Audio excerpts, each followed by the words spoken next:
Hello everyone. I am the storyteller and I am here to help you today. I know you use this video to fall asleep, so before that, like the video and subscribe to the channel. Also, where are you from and what time are you watching? Now get comfortable and relax. Words like ash. Phase 1, the unsettling mundane. It began with a mirror. Or rather, the lack of one. I can't find the, Charlie said over the phone, his voice a familiar mix of artistic exasperation and genuine confusion. We'd been friends since our university days in Manchester, two northern exiles adrift in the Midlands. He was a painter, I was a librarian. He dealt in chaotic splashes of color, I dealt in the quiet, rigid order of the Dewey Decimal System. The what, Charlie? I asked, shelving a biography in the cavernous, echoing space of the Library of Birmingham. The building itself was a monument to order, a ziggurat of interlocking rings wrapped in a delicate metal filigree, a place where all the world's knowledge was meant to be neatly contained. The thing. For seeing your face in. The flat shimmer wall. I stopped, a biography of Isambard Kingdom Brunel halfway onto its shelf. The what? The shimmer wall. In the little room. The water room. It took me a solid 10 seconds. The bathroom mirror, Charlie. You mean the mirror? Yes. That's the one. The name just slipped away. Weird, eh? I laughed, a sound that felt too loud in the silent history section. You've been sniffing your turpentine again. A shimmer wall. I like it. Very poetic. Maybe, he said, though his voice lacked its usual playful irony.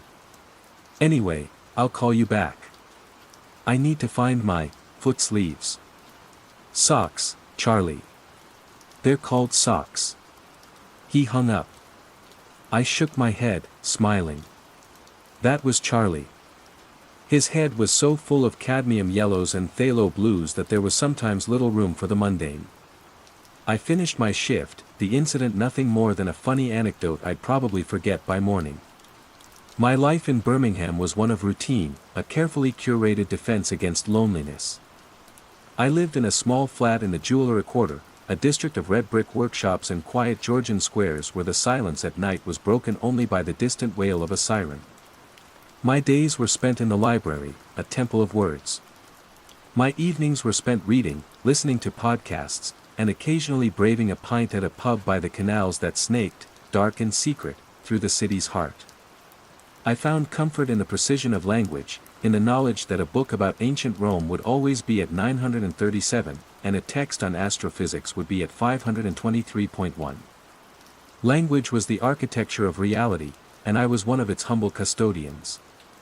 The next crack in that architecture appeared a few days later. An elderly woman, smelling faintly of lavender and damp wool, approached my desk. "Excuse me, young man," she said, her voice a reedy whisper. "I'm looking for a book for my grandson. He loves the tall ground walkers." The tall ground walkers? I repeated, picturing something from a fantasy novel. She nodded eagerly. Yes. The ones with the very long sky reachers. The yellow ones with the brown shapes. My mind cycled through possibilities. Giraffes? I offered. Her face lit up with relief. Oh, thank goodness. Yes. Giraffes. Silly me. My head's all over the place today. I found her a colorful book from the children's section and thought nothing more of it. An old woman's momentary lapse. A child's cute description passed on. My brain, the logician, supplied a dozen rational explanations. Stress. Fatigue. The simple, messy fallibility of the human mind. But the oddities kept accumulating, like dust in an unused room. At the checkout in Tesco Express, the young man at the till, whose name badge read Kieran, scanned my milk and bread. "That's 3 coin papers and 20 little medals," he said, his eyes glazed over with boredom. "Pounds and pence." I clarified, my hand hovering over my wallet. Yeah, that. He didn't even blink. I paid and left, a cold knot tightening in my stomach. It wasn't his accent, he was a Brummie, born and bred. It was the substitution. So casual. So effortless. I started a new note on my phone, titling it Weird Words. Flat shimmer wall, mirror, Charlie. Foot sleeves, socks, Charlie. Tall ground walkers, giraffes, library patron. Coin papers, pounds/notes, Tesco kid. It looked insane. A list of private jokes and senior moments. I felt a prickle of shame, as if I were the one losing my grip, cataloging the mundane quirks of a city of millions and trying to weave them into a conspiracy. The following week, the list grew. A sign taped to a broken ticket machine at the train station read, "Out of work. Use other pay box." A weather forecaster on the local news, describing an incoming storm, said it would bring a lot of sky water and angry air. My colleague at the library, Anjali, a sharp, witty woman who could find a miscatalogued book from 20 paces, described her weekend away as a good long sit-down. "You mean a relaxing holiday?" I'd asked, probing gently. "Yeah. A good long sit-down," she'd repeated, her expression placid. My headspace is much better now. The most chilling addition came from the city itself. Walking home, I saw graffiti scrawled in white paint on the side of an old factory near the canal. It was next to the rusting metal staircase that clung to the brickwork. The graffiti said, "Panic Stairs." It wasn't a tag or a piece of art. It was a label. Stark. Simple. And terrifyingly logical. I stood there for a long time, the damp chill of the canal seeping into my bones, staring at those two words. A fire escape. Of course. That's what it was for. But the original term, so precise and established, had been peeled away, replaced by its raw, functional essence. I tried to tell myself it was a new slang, a viral meme I was too old or too disconnected to understand. Kids were always inventing new ways to talk, to code their speech from the adult world. But this felt different. It wasn't inventive, it was reductive.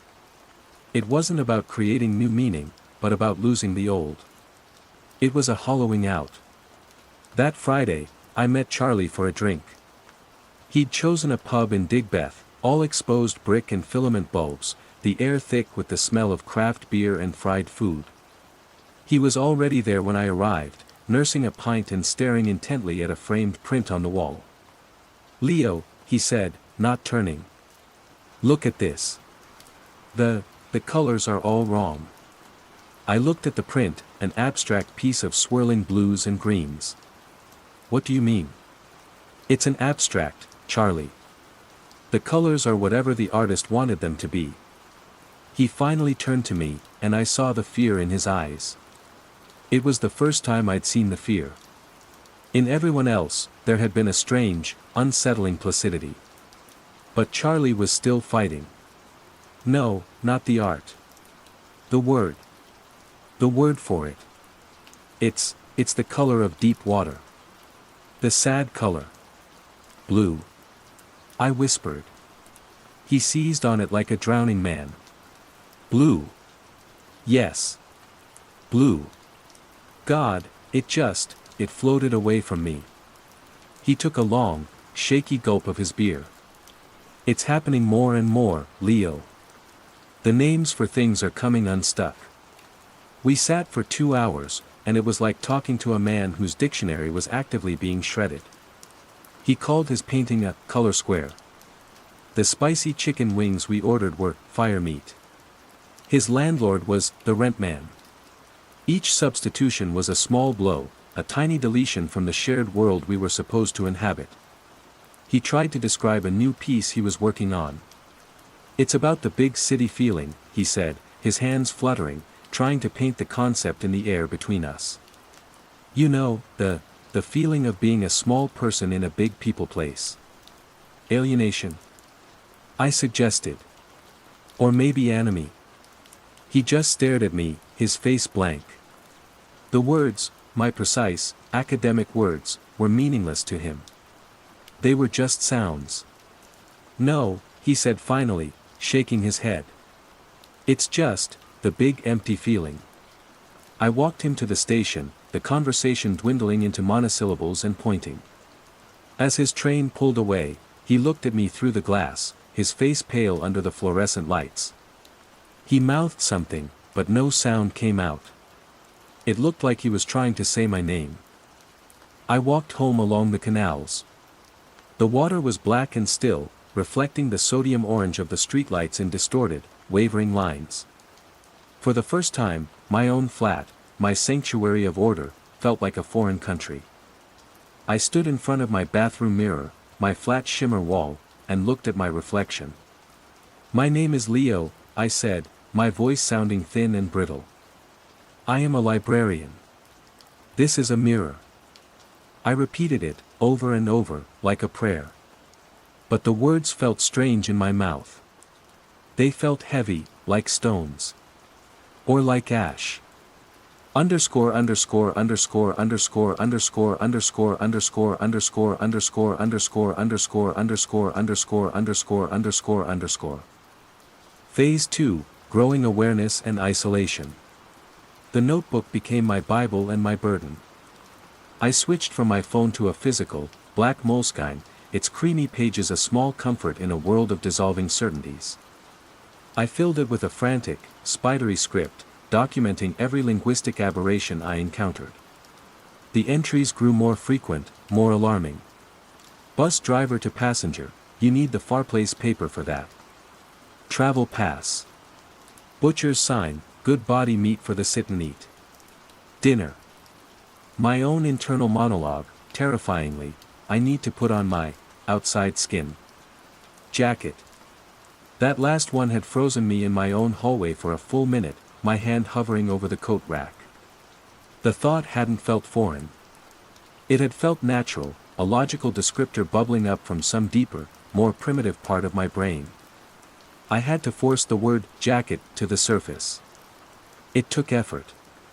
The true horror wasn't the loss itself, but the reaction of those affected. There was no panic, no frustration. There was only a serene, untroubled acceptance. They would pause, their eyes momentarily distant as if searching a faulty internal database, and then a new, crude descriptor would emerge, and they would continue as if nothing were amiss. They were adapting seamlessly to a reality of crumbling concepts. The world wasn't ending in a bang or a whimper, but in a collective, placid shrug. My attempts to point it out were met with a soft, impenetrable wall of denial. Anjali, I said one morning, clutching my notebook like a shield. We were in the staff room, the air thick with the smell of instant coffee and microwaved soup. Anjali, listen to me. Have you noticed that people are forgetting words? Basic words. She took a slow sip of her tea, her dark eyes watching me over the rim of her mug. Forgetting? No. People are talking. It's just mouth noise, isn't it? As long as you get the idea across. But it's not just getting the idea across. It's precision. It's history. The word library itself contains the Latin word for book, liber. It has a lineage. We can't just start calling it the book house. Why not? She asked, her voice genuinely curious. Everyone would know what you meant. It's a house for books. She smiled, a gentle, pitying smile that chilled me to the core. You're thinking too much, Leo. You need a good long sit down. I recoiled as if she'd slapped me. She had used the same phrase as before. It was becoming a fixed expression, a fossilized remnant of a more complex thought. I looked around the staff room. My colleagues were eating, chatting quietly. But their conversation was thin. It was all simple statements, direct requests. Pass the food heat box. This tastes good. The outside is wet today. The rich tapestry of workplace banter, the gossip, the jokes, the subtle complaints, was gone. There was only a sterile exchange of information. I was the one who was wrong. My insistence on the old words was the aberration. I felt a surge of vertigo, the ground shifting beneath me. Was I the one going mad? Was this a symptom of a breakdown, my mind projecting its own fragmentation onto the world? This fear drove me to a new obsession: research. I retreated to the library's deepest archives, the sections most people never saw.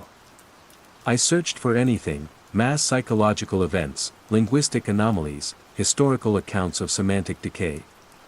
The library's digital search engine was becoming a minefield. Typing in complex search terms yielded bizarre or null results. The algorithms, it seemed, were also affected, unable to parse concepts that were losing their moorings.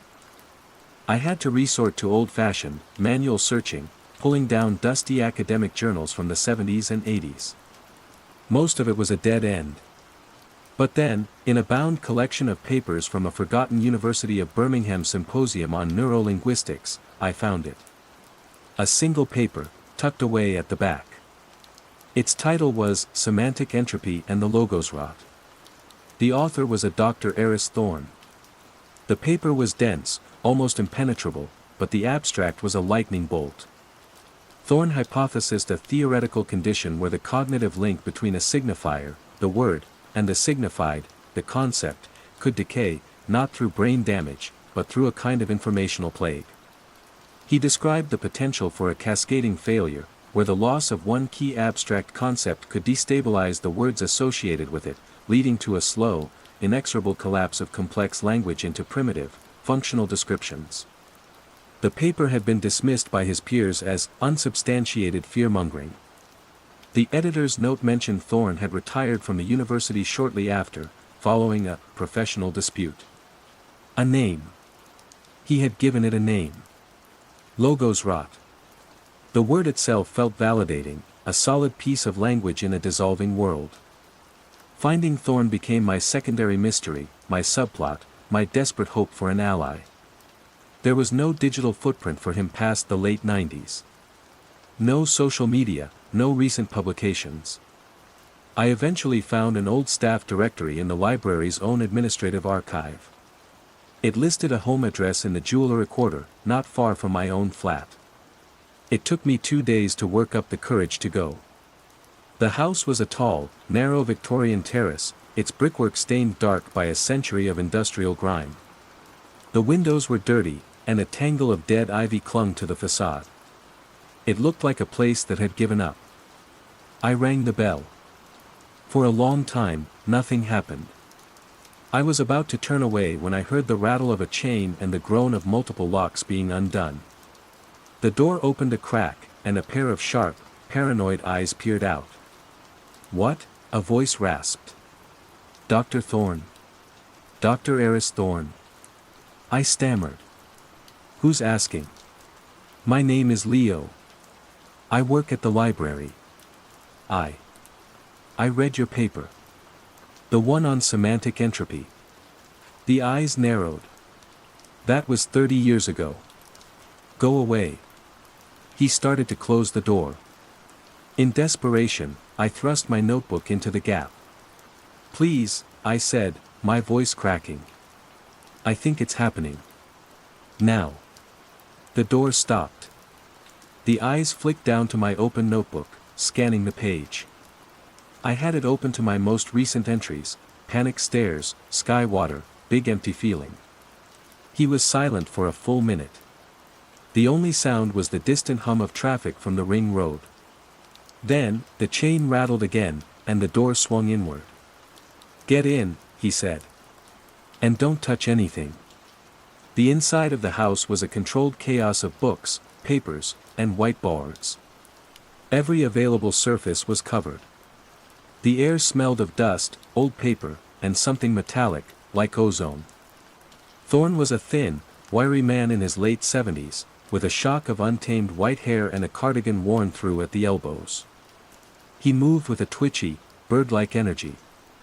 He snatched the notebook from my hand and devoured its contents, his thin lips moving silently as he read. "Yes," he finally breathed, looking at me with an unnerving intensity. Yes. The degradation rate is faster than I predicted. The collapse of the abstract nouns first, that's the key. You can't have justice or love or sadness when the root concepts are gone. You're left with the right making, the big heart feel, the bad head water. He pointed a trembling finger at one of my entries. He dragged me to a whiteboard covered in a sprawling, terrifying diagram. At its center was a drawing of the BT Tower, that iconic needle on the Birmingham skyline. Arrows radiated outwards from it, pointing to phrases like ultra-low-frequency transmission, cryonic agent in water table, informational virus. It's a pathogen, he said, his voice low and urgent. But not a biological one. Or not just a biological one. It's a pathogen of meaning. It doesn't attack the brain. It attacks the structure of reality the brain perceives. And it's getting worse. He showed me his own research.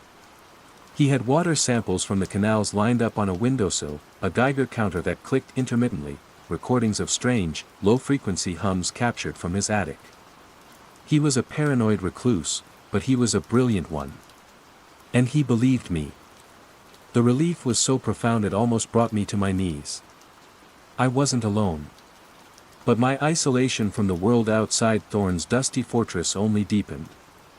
Anjali stopped speaking to me in anything but the simplest terms. Charlie no longer answered his phone.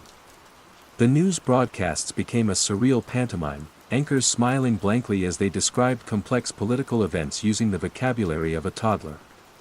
The big man in charge had a word fight with the other big man in charge. They were both unglad. The city was growing quieter.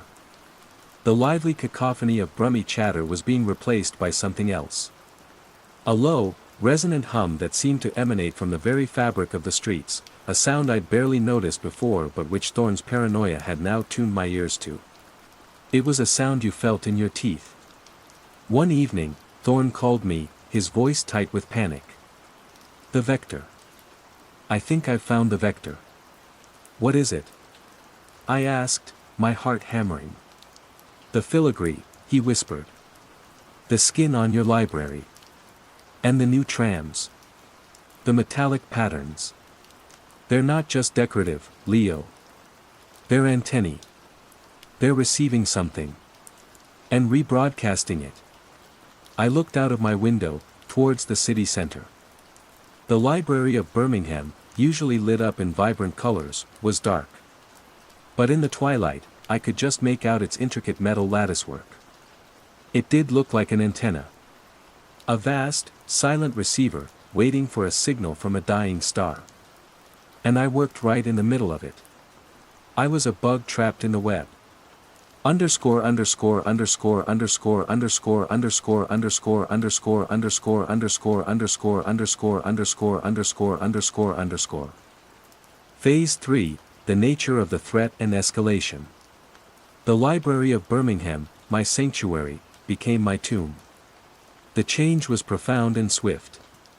The gentle rustle of turning pages, the quiet coughs, the scholarly murmurs, all were replaced by a heavy, profound silence, punctuated only by the soft shuffling of feet. The people who still came in didn't come to read. They wandered the aisles, their faces slack with the same placid confusion I saw everywhere. They'd pull a book from a shelf, run a hand over the cover as if trying to divine its meaning through touch, then open it. I watched them stare at the pages, at the dense blocks of black text, their eyes unfocused. The words were just patterns to them now, like iron filings arranged by a magnet. They were inert. Meaningless. One afternoon, I saw a young woman sit down with a copy of Pride and Prejudice.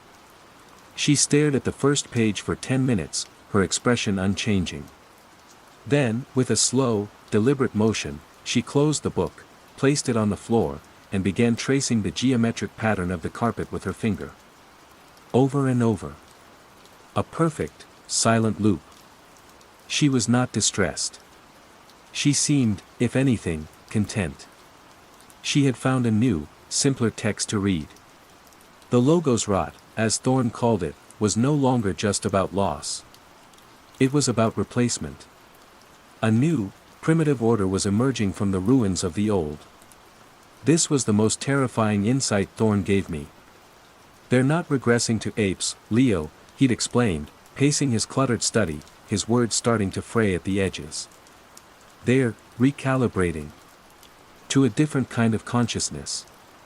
A post-linguistic one. Language allows for individuality, for dissent, for memory. What if this thing, is trying to erase that? To create a unified, simple, controllable awareness?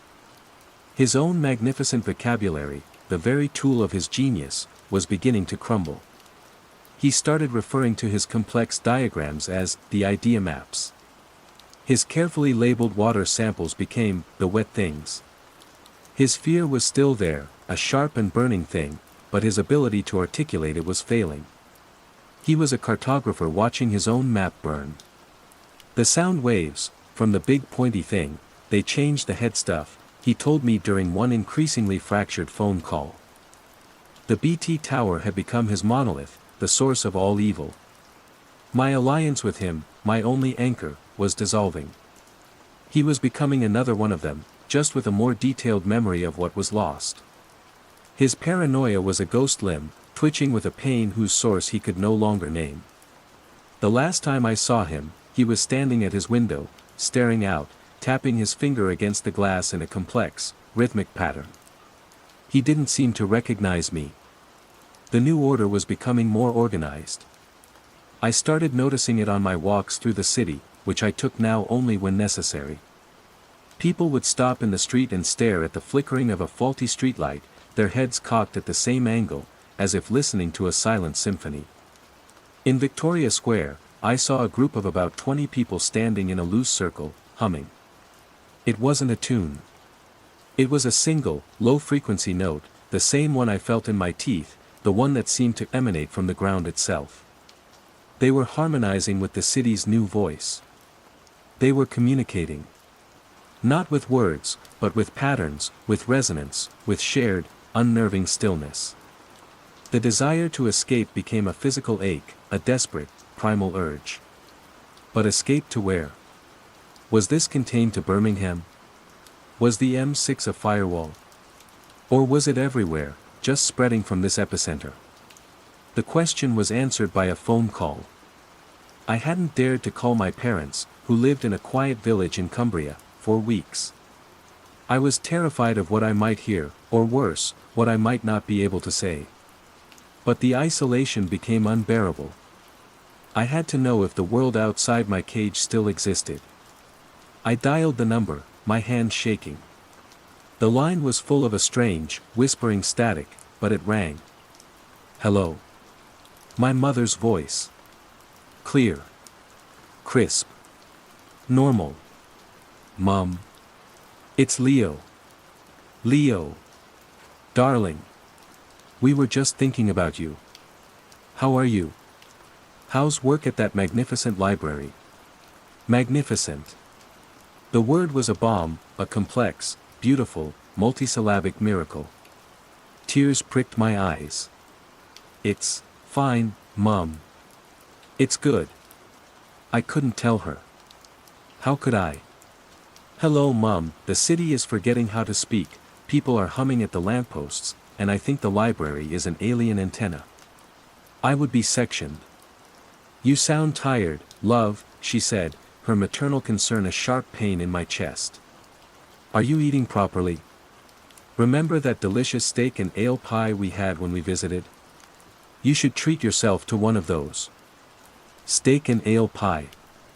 A concept so specific, so wonderfully, beautifully normal.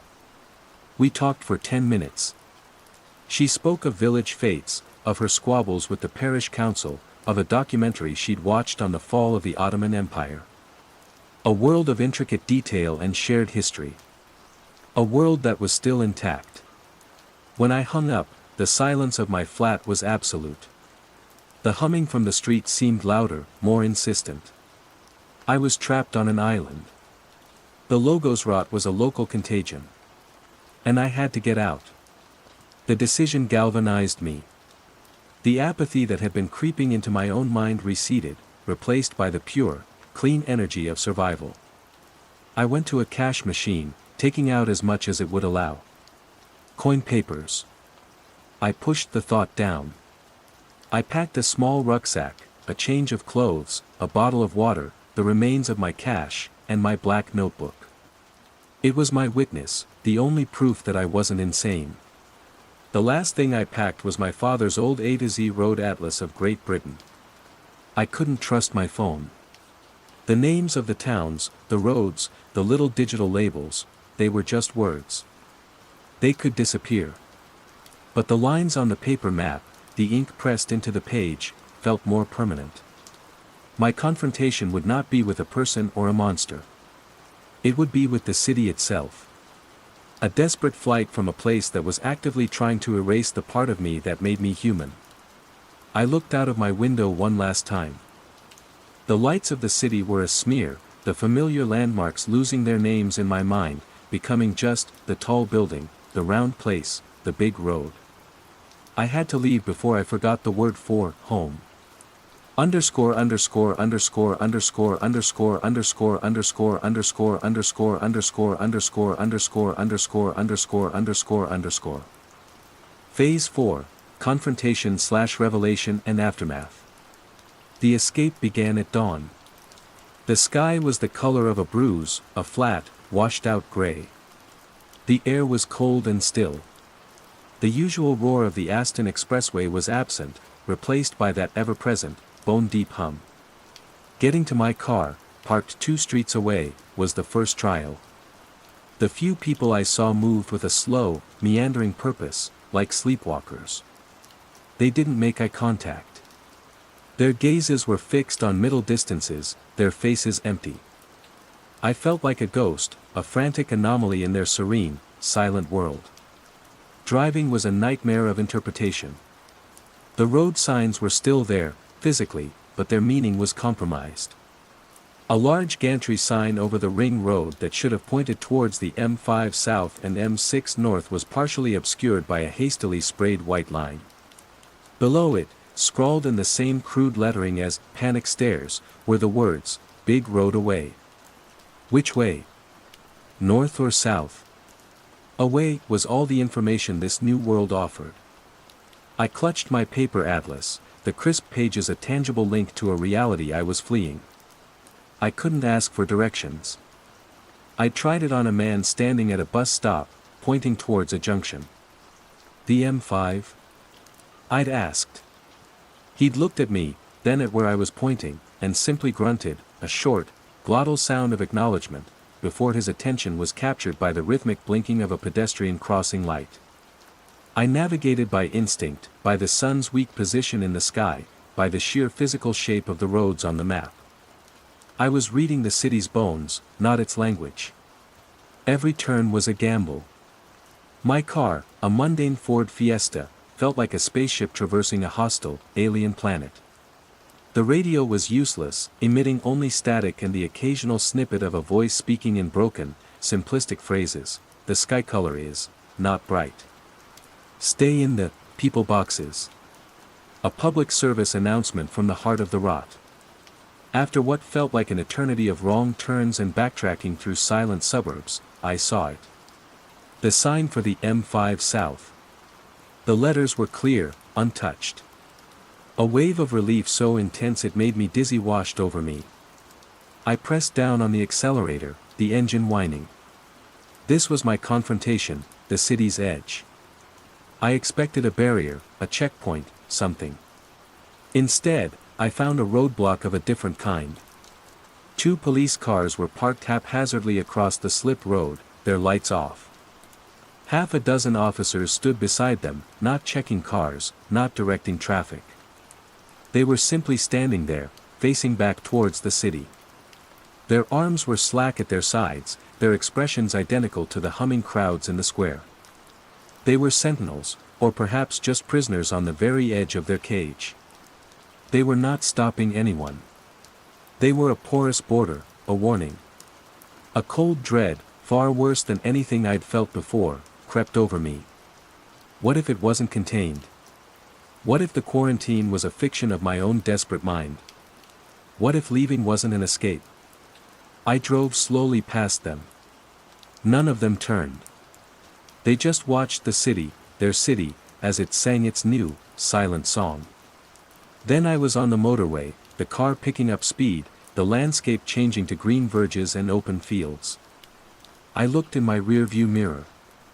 The Birmingham skyline was shrinking behind me. And I saw it. Or I think I saw it. The BT Tower, a tiny needle from this distance, seemed to pulse. A single, faint, subliminal flicker of light, perfectly in time with the hum that was only now beginning to fade from my bones. It was not proof. It was nothing I could ever tell anyone. But it was a horrifying, soul-shattering suggestion of a source. A broadcast. A signal rewriting the world, one word at a time. I tore my eyes away, focusing on the road ahead. I was out. I was free. My hands were shaking so badly I had to grip the steering wheel until my knuckles were white. I took a deep, shuddering breath of what felt like clean, uncorrupted air. I glanced at the passenger seat, at my black Moleskine. My record. My proof. I focused on it, and for one white-hot, terrifying second, the word for it was gone. My mind offered up a replacement, unbidden. The word book. Panic, pure and absolute, seized me. I gasped, my heart hammering against my ribs. No. No. It's a notebook. Notebook. Notebook. Notebook. I chanted it internally, a desperate mantra. The proper word surfaced, feeling foreign and clumsy, like a borrowed coat. I had not escaped. I had just left the epicenter. The logo's rot was not in the water or the air. It wasn't just in the broadcast from the tower. It was in me. I was carrying it. A quiet contagion, waiting to bloom in the fertile soil of a new place. I kept driving south. The signs were all blessedly, beautifully coherent. Bristol. Exeter. Taunton. They were anchors to a world I desperately needed to still exist. I turned on the national radio. The newsreader spoke in elegant, complex sentences about international diplomacy and economic forecasts. It was the most beautiful sound I had ever heard. But was it my imagination, or was there a fractional hesitation in his voice as he searched for a word? Did he say, monetary policy, just a little too deliberately? Was the traffic reporter's description of a jam as a car block a folksy colloquialism, or the first symptom? I am a refugee from a place that has forgotten its own name. I am driving, forever, it seems, away from a city of silence and humming. I check my reflection in the mirror, and watch my own mouth, terrified of the words that might come out. My notebook sits beside me, a sacred text I must never stop reading, lest I forget. I keep driving, listening to the engine's hum, trying my best not to forget the name for the road. The quiet contagion. Phase 1, the unsettling mundane. It began with a sound I couldn't hear. A ghost note in the symphony of Brooklyn. The knock on my door came at 3:17 a.m. I know the exact time because I was awake, staring at the ceiling, my mind churning through the EQ settings for a podcast ad about artisanal dog food. The life of a freelance sound designer is a collage of such glamorous anxieties. The knock wasn't frantic, just 3 solid, patient raps that seemed abnormally loud in the dead of a Tuesday night. I padded to the door of apartment 4C, peering through the peephole. It was Maya from 5C, a graphic designer in her late 20s with perpetually ink-stained fingers and eyes that always seemed to be searching for a better composition just over your shoulder. Tonight, those eyes were wide, luminous, and fixed on my door. "Alex," she whispered, her voice a dry rustle. "Sorry, can you hear it?" I cracked the door open. She was wearing a thin silk robe over yoga pants, her dark hair a tangled mess. She wasn't shivering from the cold of the hallway but from a kind of internal thrum. "Hear what, Maya? Is everything okay?" The hum, she said, a breathless reverence in her tone. She tilted her head, as if listening to a distant melody. It's in the walls. Low and constant. It's beautiful. I listened. All I could hear was the familiar urban nocturne, the distant groan of the BQE, the wheeze of our building's ancient radiator, the faint bass line from a party 3 blocks away. Nothing new. Nothing beautiful. I think it's just the pipes, I said, my voice thick with sleep. This old building makes a racket. She shook her head, a slow, disappointed motion. No. It's not the pipes. It's new. It's singing. She looked past me, into the darkness of my apartment. You really can't hear it? No. Sorry. A flicker of pity crossed her face, the kind you might give a deaf man at a concert. Okay, she sighed, wrapping her arms around herself. Sorry to bother you. She turned and walked back toward the stairs, not with the hurried embarrassment of someone who just woken a neighbor for nothing, but with the serene, gliding pace of a sleepwalker. I watched her go, locked my door, and told myself she was probably having a mild panic attack or a reaction to a new medication. Brooklyn was a pressure cooker. People cracked in weirder ways every day. 2 days later, the incident had mostly faded from my mind, relegated to the category of odd neighbor stories. I was heading out for coffee when I saw her. She was standing in the hallway on the 5th floor, by the landing.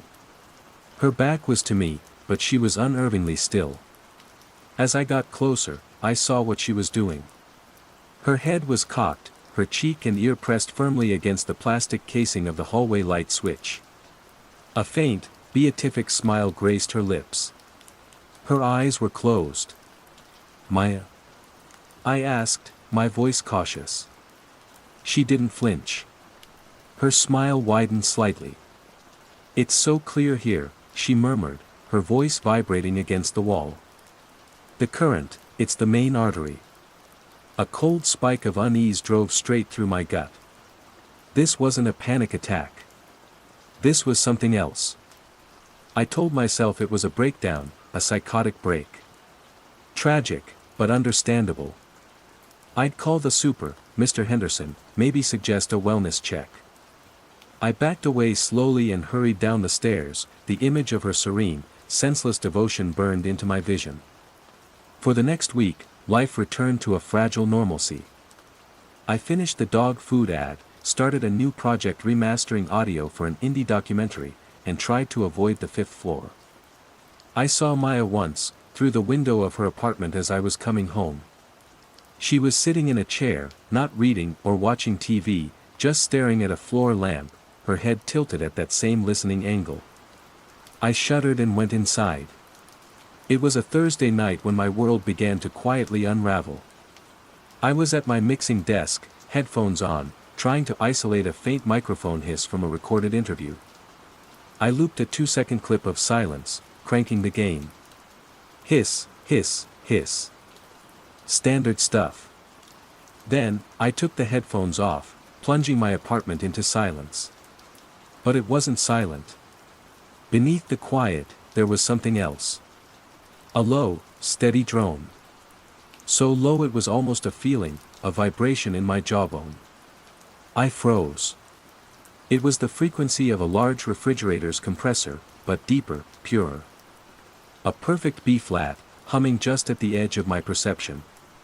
It's the fridge, I thought, my heart starting to thud a little faster. I walked into the kitchenette and pressed my ear to the cold metal door. The fridge's motor was chugging along, but its sound was coarse, mechanical. This other sound was smooth, clean, almost digital. A pure sine wave. I went back to my desk. Still there. I unplugged my speakers, my computer, my monitors. Still there. I went to the fuse box by the door and, one by one, flipped the breakers, plunging my apartment into darkness and absolute electronic silence. The hum remained. Unchanged. Constant. It wasn't coming from my equipment. It wasn't coming from the building's electricity. It felt like it was coming from the bones of the building itself. Or worse, from inside my own head. Tinnitus, my rational mind screamed. You're a sound guy, you've abused your ears for years. It's just tinnitus. It was a comforting thought, a medical explanation that I clung to like a life raft. But tinnitus, as I understood it, was a ringing, a hissing, a phantom of damaged nerves. It wasn't a pure, resonant B-flat. It wasn't melodic. The next day, the hum was my constant companion. A low-level auditory fuzz that sat underneath everything.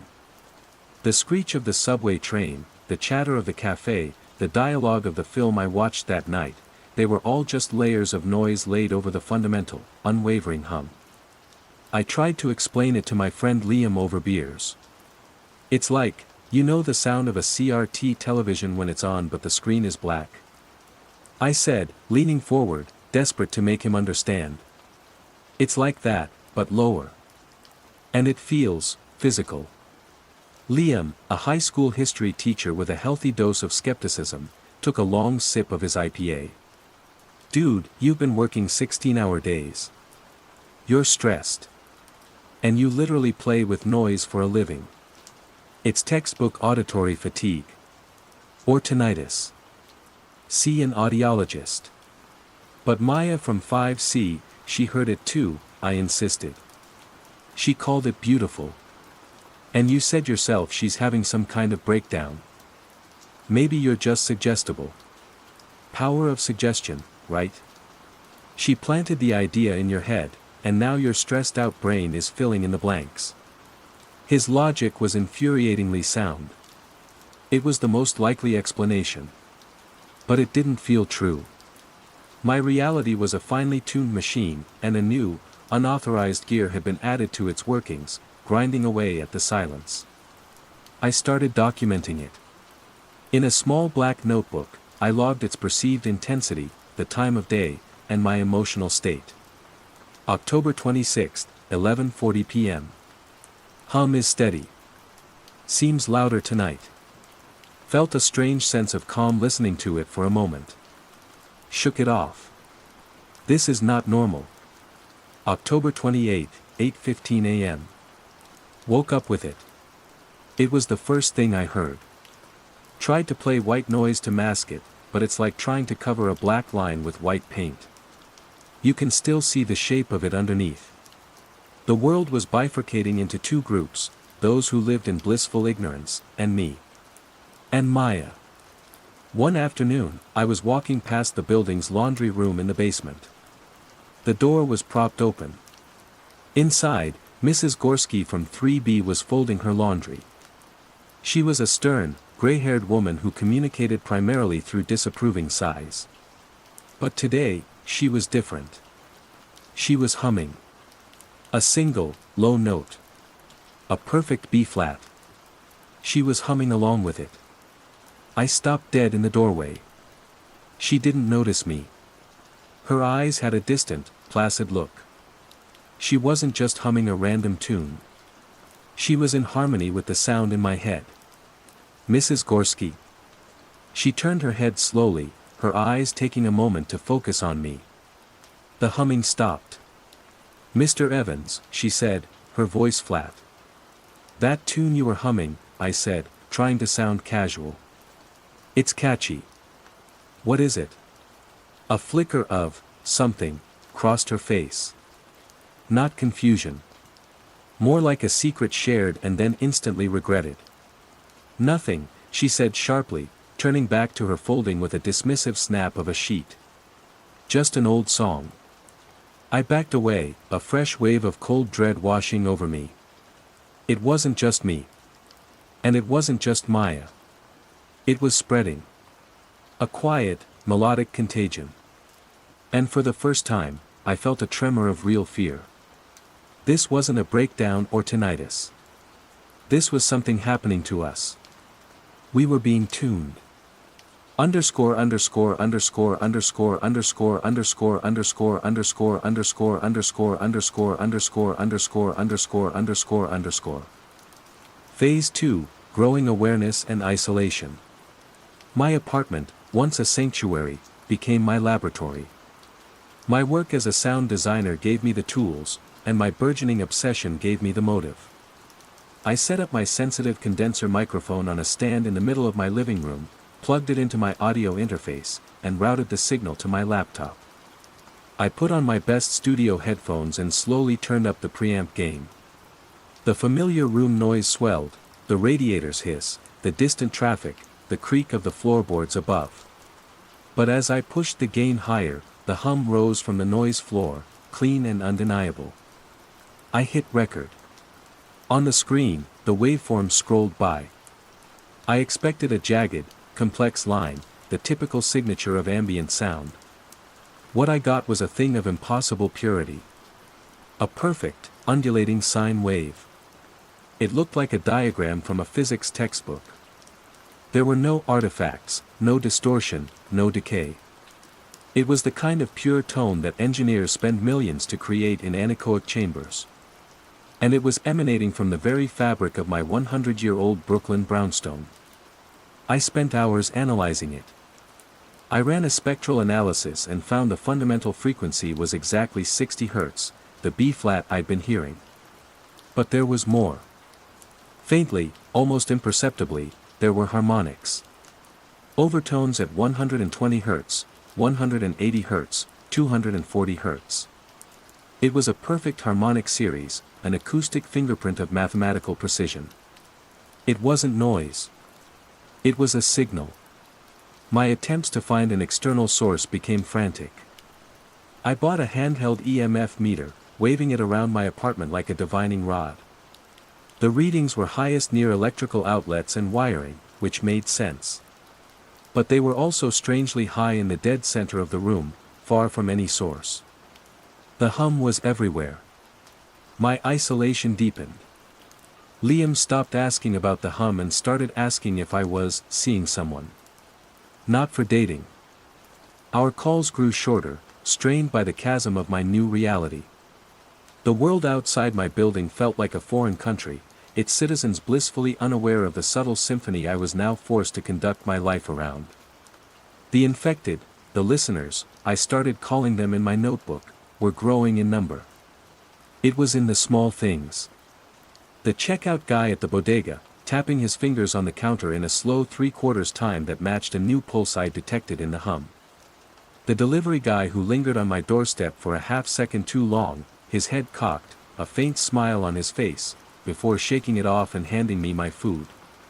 A young couple on my floor, who used to argue loud enough for the whole building to hear, now sat on the front stoop for hours, holding hands and staring silently at the utility pole across the street. They weren't zombies. They weren't hostile. They were just serene.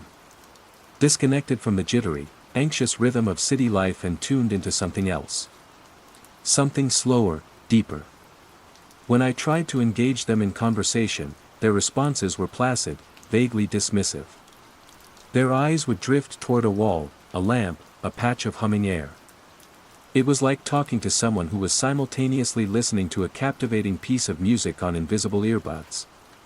My research led me down digital rabbit holes.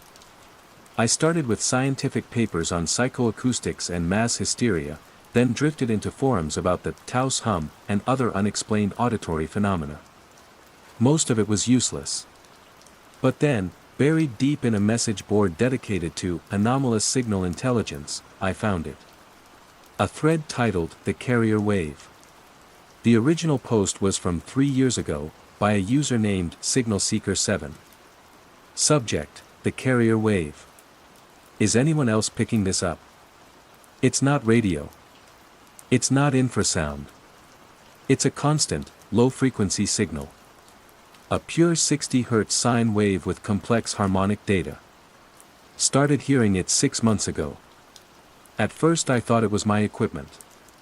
But it's everywhere. It feels structural. I'm in Chicago. Anyone else? The thread had a handful of replies.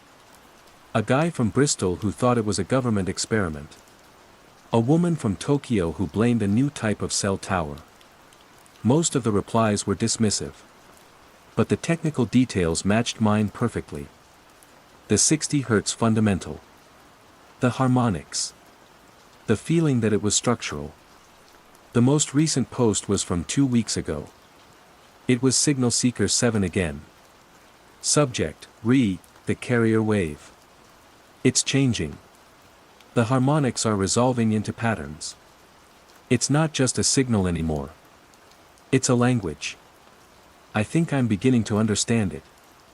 It's not about listening. It's about resonance. You have to let it tune you. A cold dread trickled down my spine. Tune you. I sent a private message. To Signal Seeker 7. Subject, I hear it too. I'm in Brooklyn. I read your thread. I've recorded it. A perfect 60 Hz sine wave. The harmonics. It's here too. People are changing. What did you mean by tune you? What have you understood? My name is Alex. While I waited for a reply that might never come, a new subplot began to unfold within the building itself. A secondary mystery. The super, Mr. Henderson, was a permanent fixture, a grumpy, 60-something man who seemed to be made of the same crumbling brick and dusty pipes as the building he maintained. He was always fixing something, but nothing ever seemed to get better.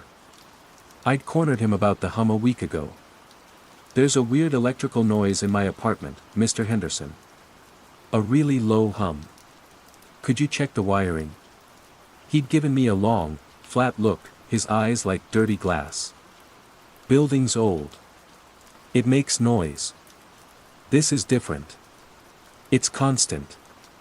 Fuse box is fine, he'd grunted, before turning his back on me to fix a loose newel post, a task he seemed to be perpetually engaged in. But now, I started noticing his own strange behavior. He had started fixing things that weren't broken. I saw him one afternoon, standing on a stepladder, meticulously tightening the screws on a ceiling light fixture in the lobby. He wasn't just tightening them, he was turning each screw a precise number of times, his lips moving in a silent count. Then he'd move to the next screw. Another time, I saw him in the basement, tracing the path of the ancient, cloth-wrapped electrical conduits with his finger, a look of intense concentration on his face. He wasn't repairing them. He was reading them. He was a listener, but an advanced one. An active participant. My paranoia sharpened. Was he causing it? Maintaining it? Was this old, broken-down man the conductor of this quiet, insane orchestra? The building itself seemed to be getting stranger. The flicker of the hallway lights wasn't random anymore, it was syncopated, a slow, rhythmic pulse that matched the hum.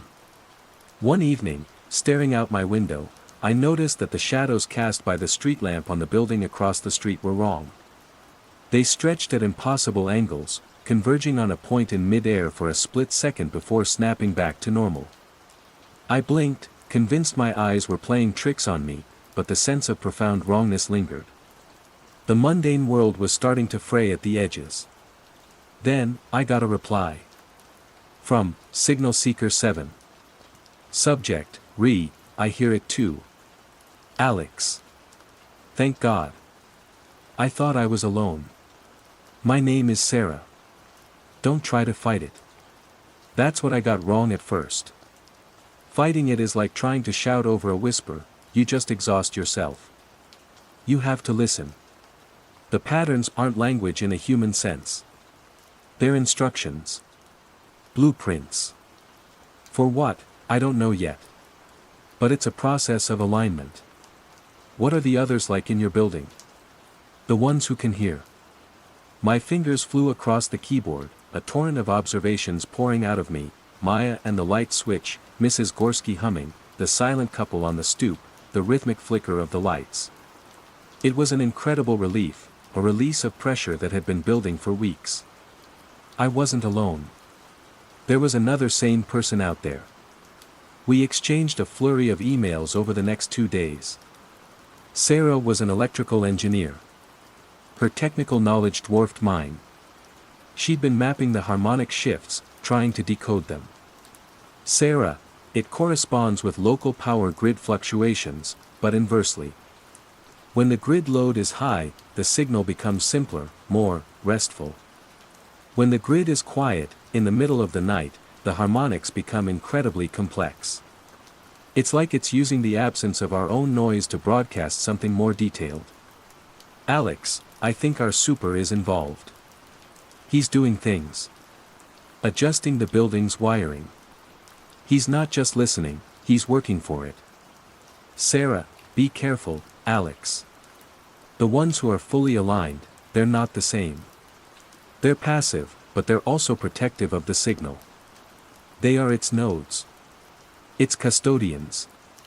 Don't let them know you're resisting. Her last message arrived late on a Sunday night. I opened it eagerly, hungry for the next piece of the puzzle, the next breadcrumb of shared sanity. But the tone was different. From Signal Seeker 7. Subject, a breakthrough. Alex, it's not blueprints. I was wrong. That's too mechanical. It's a song. And the harmonics are the sheet music. It's not building something outside. It's building something inside. I had to stop fighting. I had to let go of the noise. It's so quiet now. Everything is so quiet. And the music is so very beautiful. You just have to let it in. You have to resonate. The formatting was wrong. No capital letters. No punctuation. The last sentence was repeated 3 times. You have to resonate. You have to resonate. You have to resonate.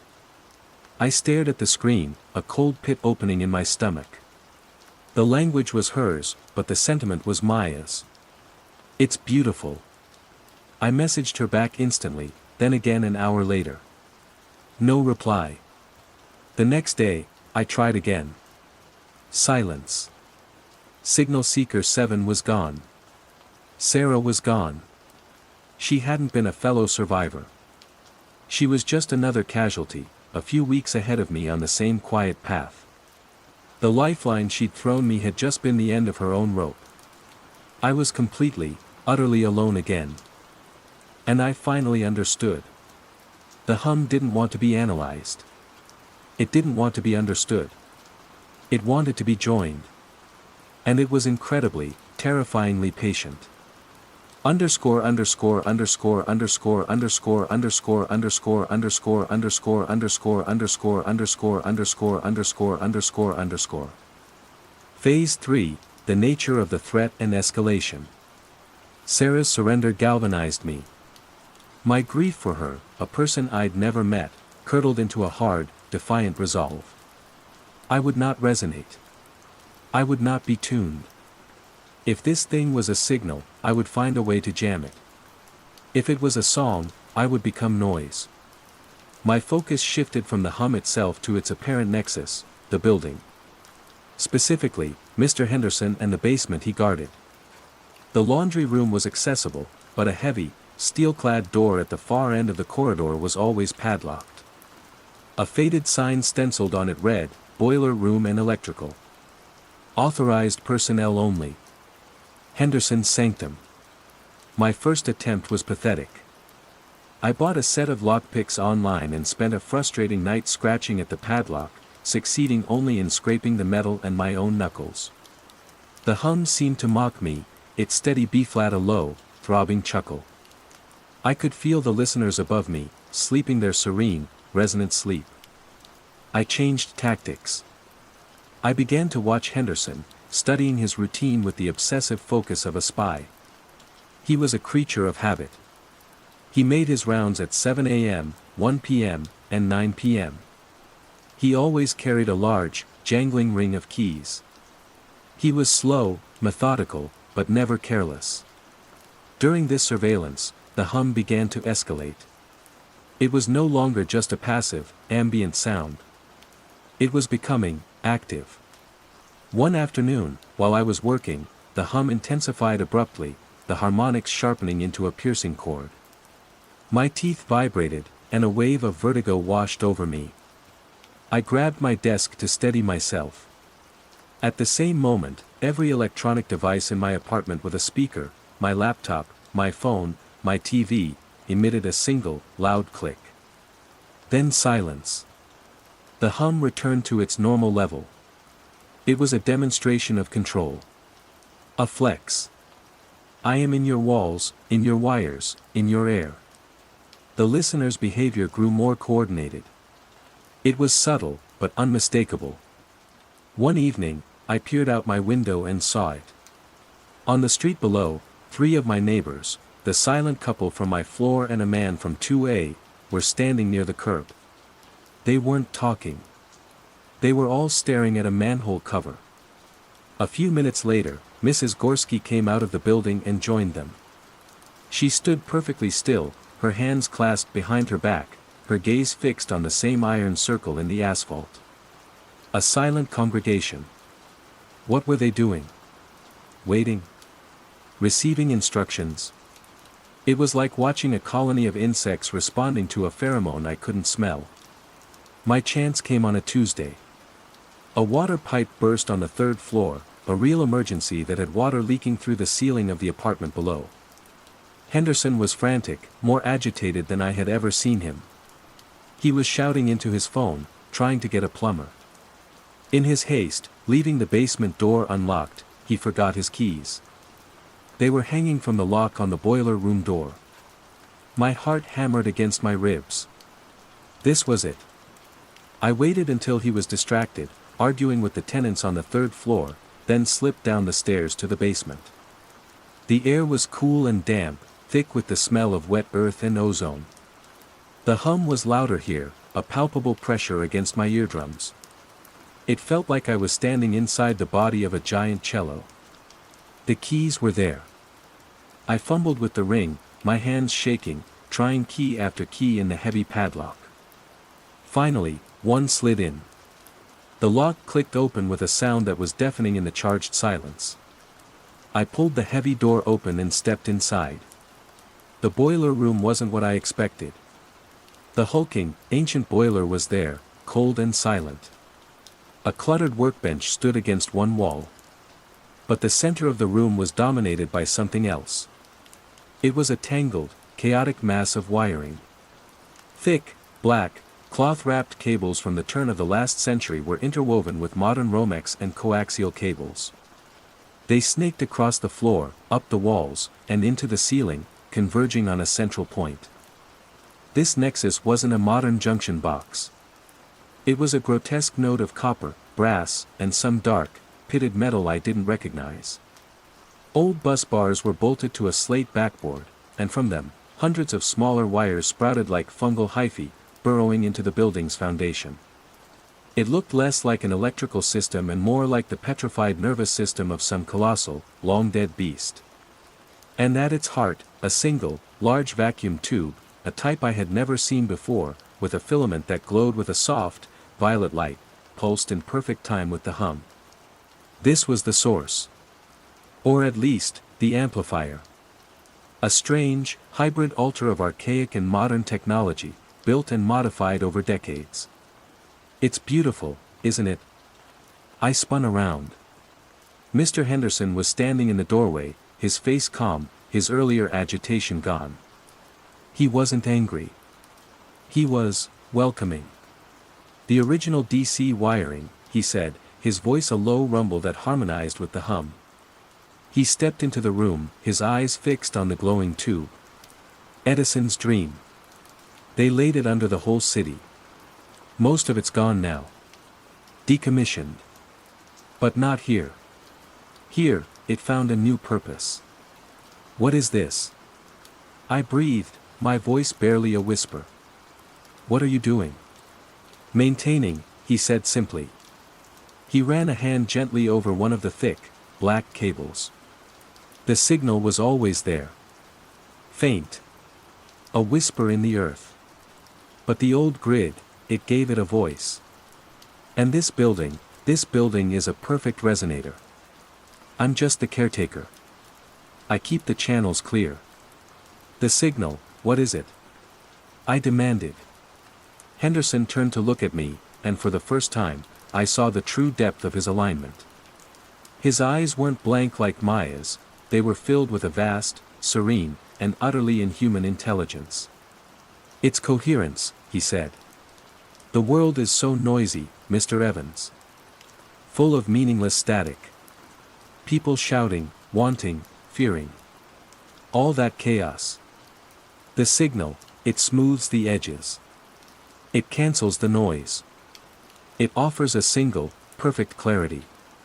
A shared baseline for reality." He took a step closer. "You've been fighting it so hard. A little island of dissonance in a sea of harmony. It's tiring, isn't it? All that effort. All that loneliness." His words struck me with the force of a physical blow because they were true. The exhaustion was bone deep. The isolation was a suffocating weight. For a terrifying second, the thought of letting go, of just resonating, as Sarah had written, was an intoxicating temptation. To finally put down the burden of my own frantic, singular consciousness and dissolve into that beautiful, placid hum. "No," I said, shaking my head, trying to clear the siren song from my thoughts. I looked at the pulsing tube, the heart of the machine. "I won't." Henderson's face didn't fall. It didn't change at all. He just gave a small, almost imperceptible nod, as if I had merely stated a fact, like the color of the sky. "Dissonance cannot be tolerated forever," he said, his voice losing its human inflection and becoming pure, resonant tone. "The system must be balanced." He turned away from me and placed his hands on two large brass terminals on the slate board. The violet light in the tube flared, and the hum rose in pitch and volume, climbing from a B-flat to a screaming, agonizing F-sharp. The air crackled. The very atoms in my body felt like they were being pulled apart.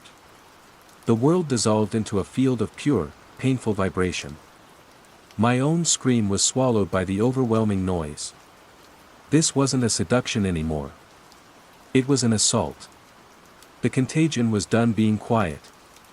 Underscore underscore underscore underscore underscore underscore underscore underscore underscore underscore underscore underscore underscore underscore underscore underscore.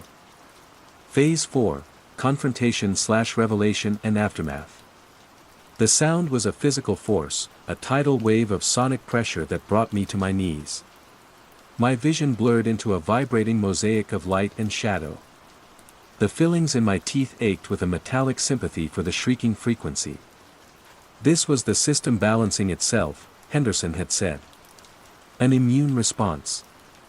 I was the pathogen, the pocket of noise in the spreading silence, and it was trying to erase me. In the vortex of pain, a single, defiant thought surfaced, born of sheer terror and adrenaline. Noise. If the hum was signal, I had to become static. If it was harmony, I had to become cacophony. My backpack was still on my shoulder. Inside, amidst the useless lockpicks and my notebook, was my portable field recorder and a small, powerful Bluetooth speaker I used for on-site audio playback. My fingers, clumsy and numb, fumbled with the zipper. I pulled out the speaker. My phone was in my pocket. I couldn't see the screen properly, but my muscle memory was good. Unlock. Music app. Library. I didn't have a plan. I just needed the opposite of a pure, perfect sine wave. I needed chaos. I scrolled blindly, my thumb jabbing at the screen. I hit play. What erupted from the small speaker was the raw, unedited audio from the indie documentary I'd been working on. It was an interview with a 90-year-old punk rocker from the Lower East Side. His voice, a gravelly rasp, was layered over the sound of a crowded street fair, shouting vendors, crying babies, a distorted snippet of a passing car's stereo, the clang of a dropped cymbal. It was a rich tapestry of human messiness. A symphony of static. For a split second, nothing happened. Then, the two soundscapes collided. The pure, piercing F-sharp of the hum faltered. The violet light in the ancient tube flickered violently, as if in agony. The perfect sine wave was being corrupted by the jagged, unpredictable waveforms of my recording. Henderson cried out, a sound of pure pain, and snatched his hands back from the terminals. He stumbled back, clutching his head. Outside, from the street, I heard a collective moan from the assembled listeners. The hum wasn't just a sound, it was a delicate, precise architecture. And I had just thrown a rock through its stained glass window. I scrambled to my feet, turning the speaker's volume to maximum. The punk rocker's voice filled the small room, a defiant human snarl against the inhuman perfection of the signal. "You think you know noise? You kids know nothing about noise," he cackled in the recording. The hum fought back. The frequency shifted, trying to find a new resonant key, trying to envelop and cancel my chaotic intrusion. The air became a battleground of warring vibrations. It was an acoustic war, fought in the space between notes. I knew I couldn't win. My speaker's battery wouldn't last forever. The system would rebalance. This was just a temporary reprieve. I had one choice. Not to destroy it, that was impossible. But to escape it. I bolted from the boiler room, leaving the little speaker behind, a screaming pocket of defiance. I sprinted up the stairs, past the second floor where a tenant was standing rigidly in his open doorway, hands over his ears. Past the third floor where the leaky pipe was still dripping, the drops hitting the floor in a frantic, arrhythmic pattern. I burst into my apartment, grabbing the most important things, my laptop with its recordings, my notebook, my wallet. The hum was still fluctuating wildly, a wounded beast. I could feel its angry confusion in the very walls. I didn't have much time. Down the stairs and out the front door. The silent congregation on the street was scattered. Some were on their knees, groaning. Others were staring at the building, their placid expressions shattered by confusion and pain. I had disrupted their connection, pulled the plug on their shared consciousness. Their heads turned as I ran past, their eyes locking onto me. For the first time, I saw not serenity, but accusation. Hostility. I didn't look back. I ran until my lungs burned, until the brownstone was just another building in a line of buildings. I ducked into the subway, the screech of the train a welcome, familiar noise. I rode it for an hour, transferring lines randomly, a rat in a maze, trying to sever the thread, to get outside the signal's range. I ended up in a cheap motel near JFK, the kind of transient place where realities are thin by default. I paid in cash. The room smelled of bleach and despair. I plugged in my laptop, my hands still shaking. I needed to know. I put on my headphones and opened the audio file of the recording I'd made in my apartment. I hit play. And my blood ran cold. The hum was still there. It was fainter. A ghost on the recording, but it was there. It wasn't just in the building. The building was an amplifier, a broadcasting station, but the signal itself was somewhere else. Everywhere else. I hadn't escaped. I had just moved to a room with worse reception. That was 3 months ago. I never went back to the apartment. I'm sure Henderson rebalanced the system.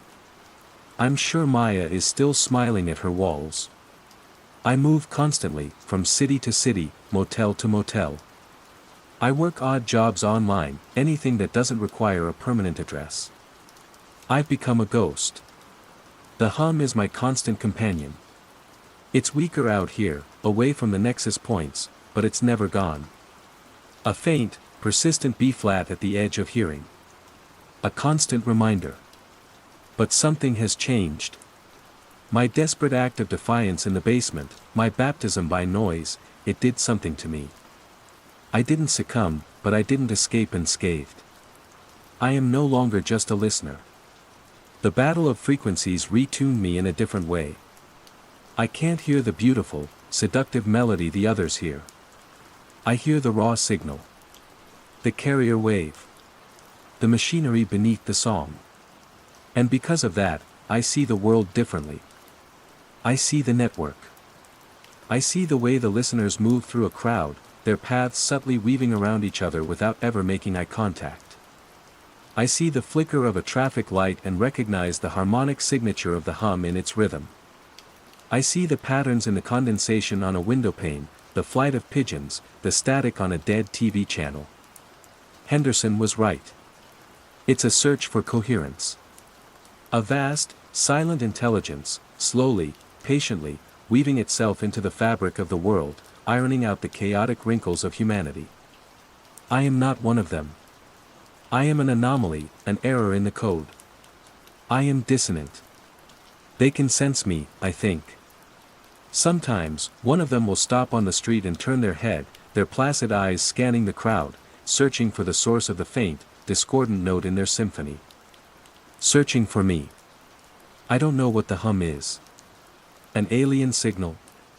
An emergent consciousness from our own technology? A geological phenomenon? A new law of physics asserting itself? In the end, it doesn't matter. It's here. Last night, in a diner in some forgotten town in Ohio, I saw a young woman sitting alone in a booth. She wasn't eating. She was holding a salt shaker, her head cocked at a familiar angle. A faint, serene smile was on her lips. She was listening. I felt a profound, aching pity for her. And a flash of something else. Envy. The unbearable weight of my own isolated consciousness is a heavy thing to carry. I finished my coffee and left, melting back into the anonymous static of the highway. I am the man who heard the music and refused to dance. And so, I am destined to run for the rest of my life, forever hearing the beat, a one-man pocket of resistance in a world that is quietly, beautifully, and inexorably falling into tune. The day we forgot the moon. Phase 1, the unsettling mundane. It began with Jupiter. I stood before my 7th grade science class, marker in hand, the familiar diagram of the solar system sprawling across the whiteboard. It was a Tuesday in late September. Outside, the maples of our quiet Ontario suburb were just beginning to blush at the tips, heralding the slow, crisp decline into autumn.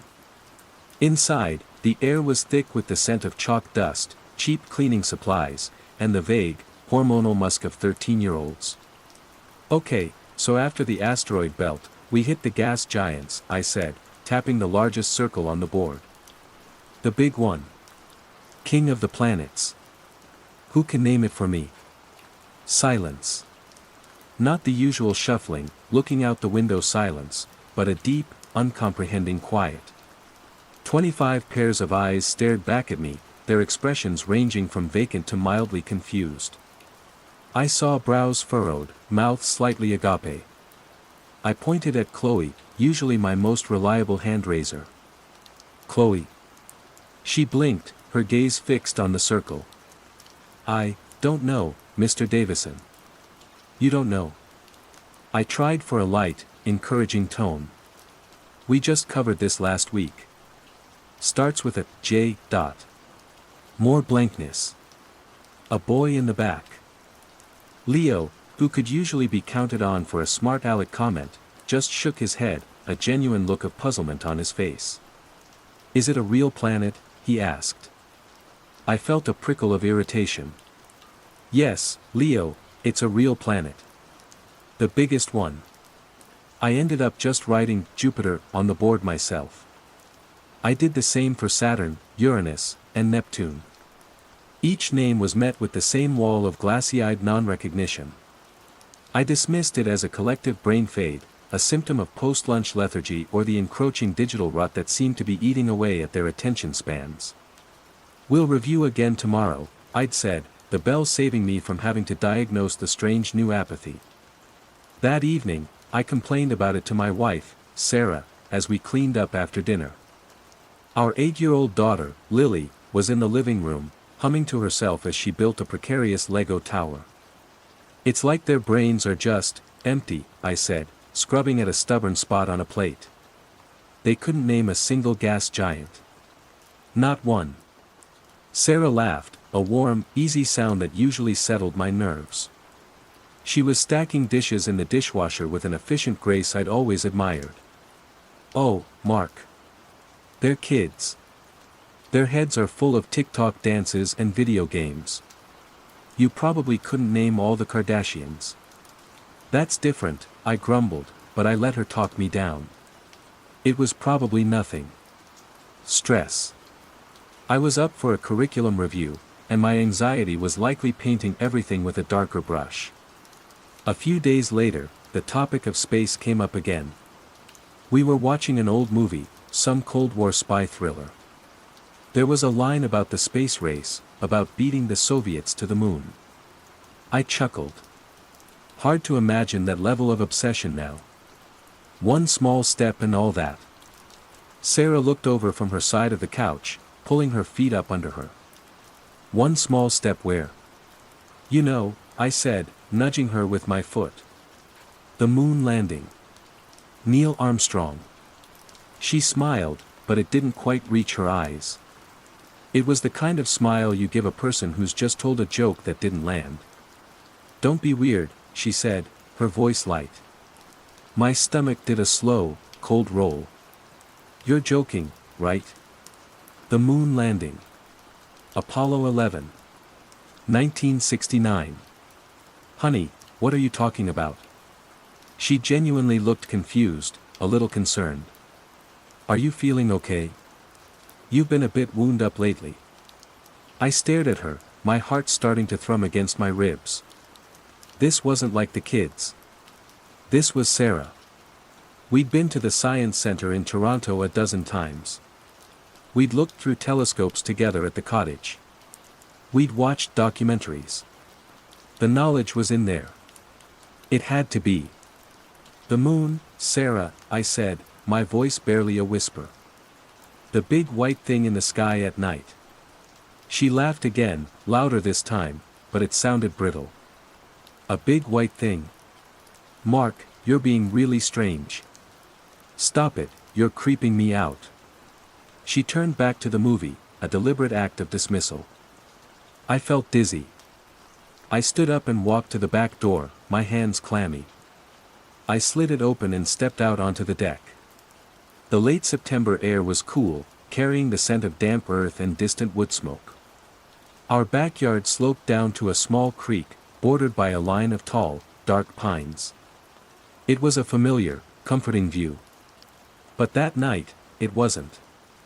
I looked up. The sky was wrong. It wasn't that the moon was simply gone. That would have been startling, but understandable in a cosmic, cataclysmic way. An asteroid, a bizarre orbital decay, I could have processed that.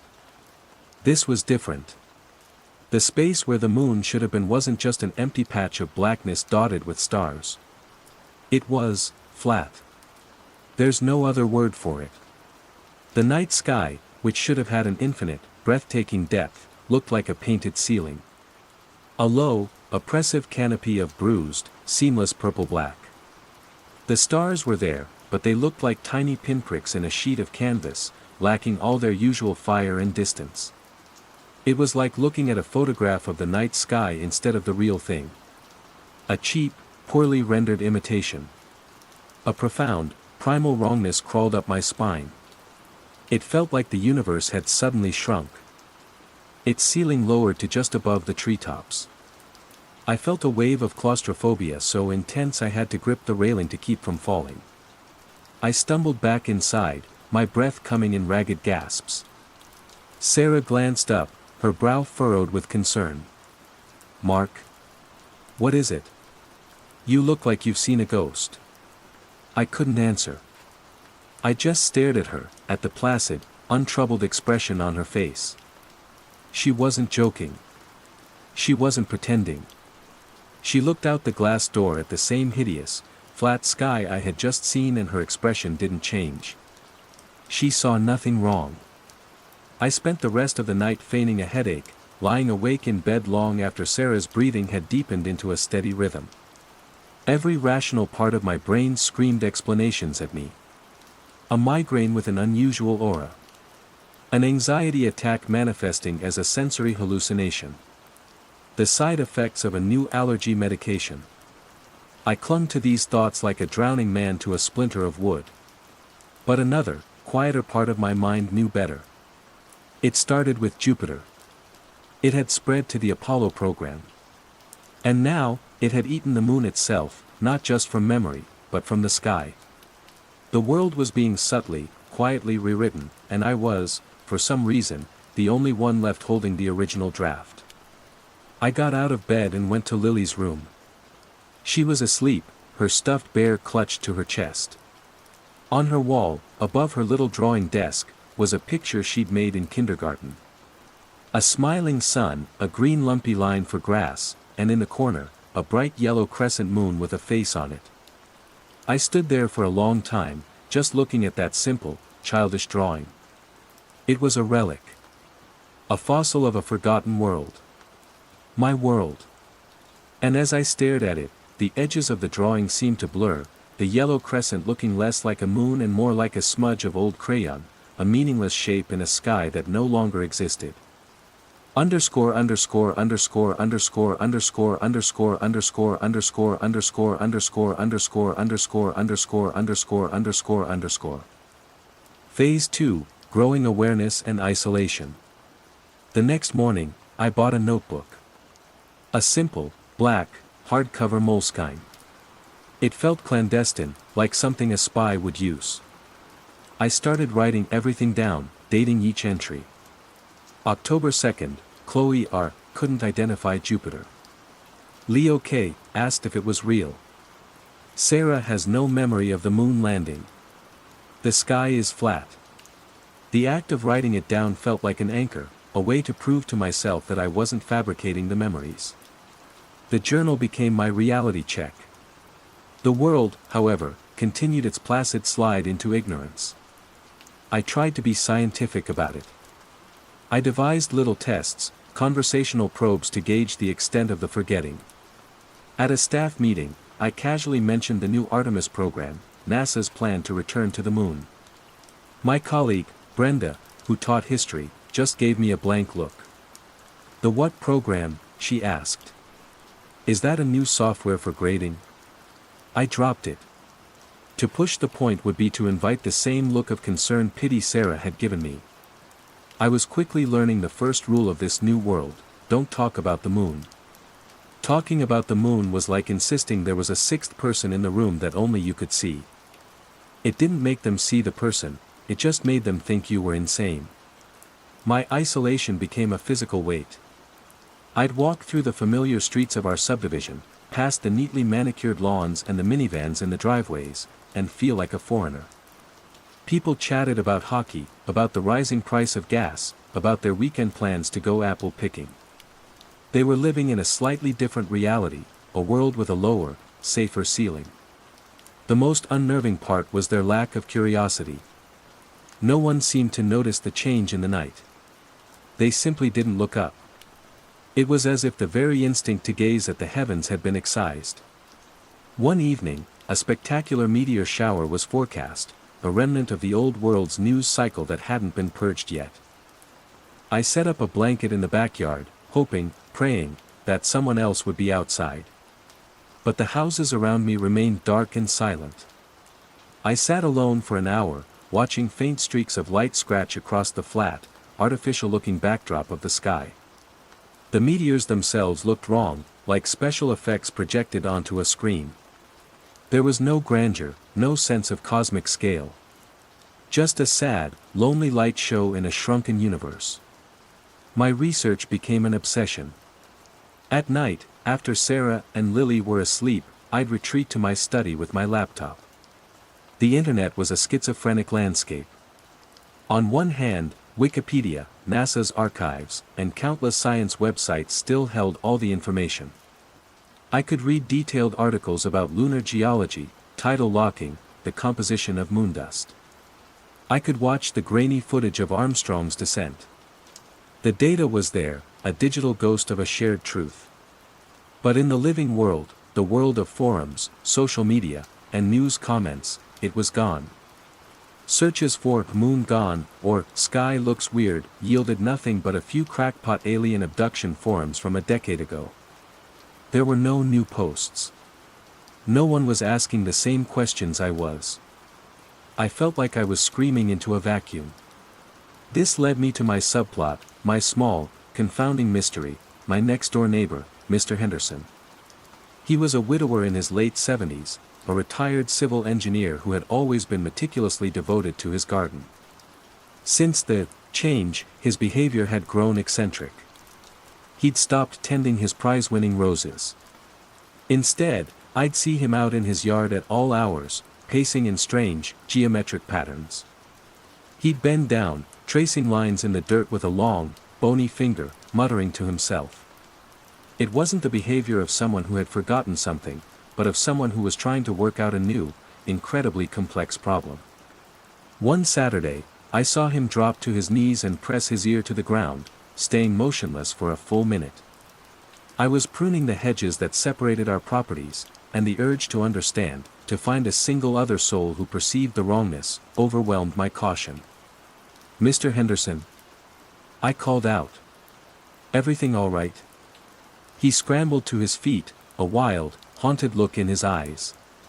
He wiped dirt from his cheek. "The patterns are changing," he whispered, his voice raspy. "The patterns? Down here." He stomped a foot on the grass. "The resonance. It's all different since the counterweight is gone." My heart leaped.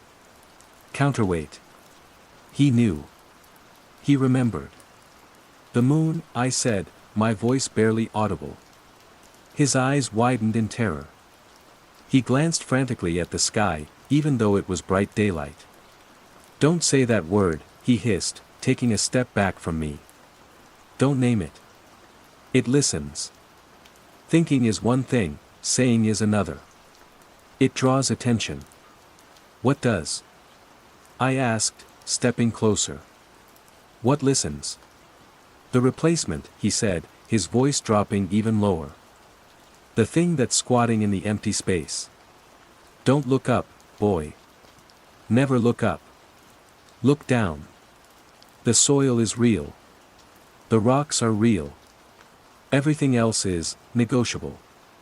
Before I could ask more, he turned and practically fled into his house, slamming the door behind him. I was left standing by the hedge, my pruning shears hanging uselessly in my hand. He wasn't an ally. He was a refugee.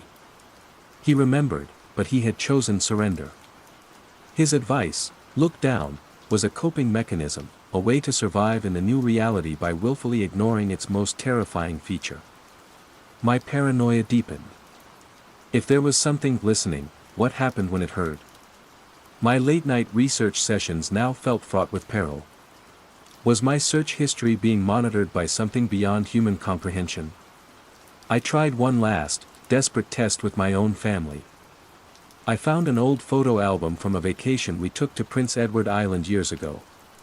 There was a picture I'd taken, one I was particularly proud of, Sarah and a toddler-aged Lily on a beach at dusk, their silhouettes framed by a massive, golden harvest moon rising over the ocean.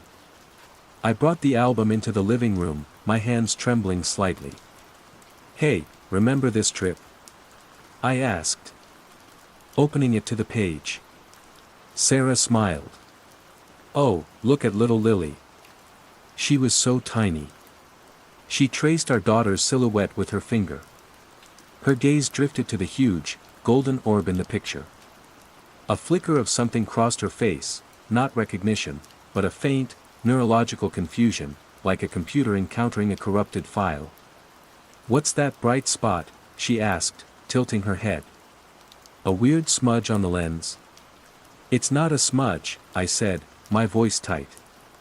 "Look at it, Sarah. Really look." She squinted at it for a moment longer. The confusion faded, replaced by that same placid dismissal that was becoming the bane of my existence. "It's a lens flare or something. It's a nice picture, though." She turned the page. "Oh, I remember this restaurant. The lobster was amazing." She had looked right at it. A perfect, undeniable image of the moon. And her brain had simply edited it out. Corrected the data to fit the new consensus. It wasn't just that the memory was gone, there was an active, aggressive process preventing its return. I went to my study and opened my journal. I wrote, October 28th, it's not amnesia. It's a firewall. That night, my search for answers led me to a tiny, encrypted forum, buried deep in the internet substrata. It was called The Static. The posts were cryptic, paranoid. But one thread, started by a user named Cassandra_23, made the hair on my arms stand up.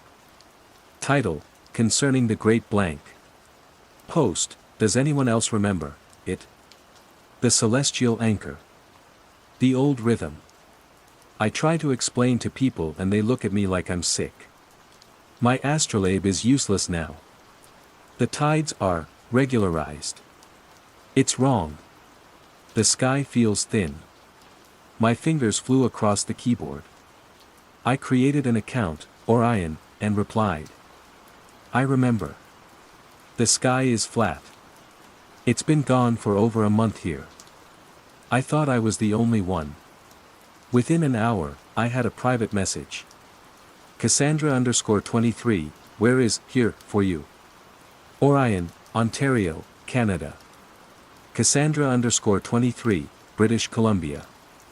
It happened here on the same day. We need to talk.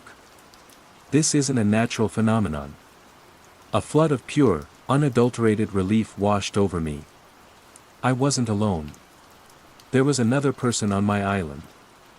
We exchanged a few more messages, a frantic, desperate flurry of shared observations. The flat sky. The placid non-reactions of others. The feeling of being gaslit by reality itself. She was an amateur astronomer.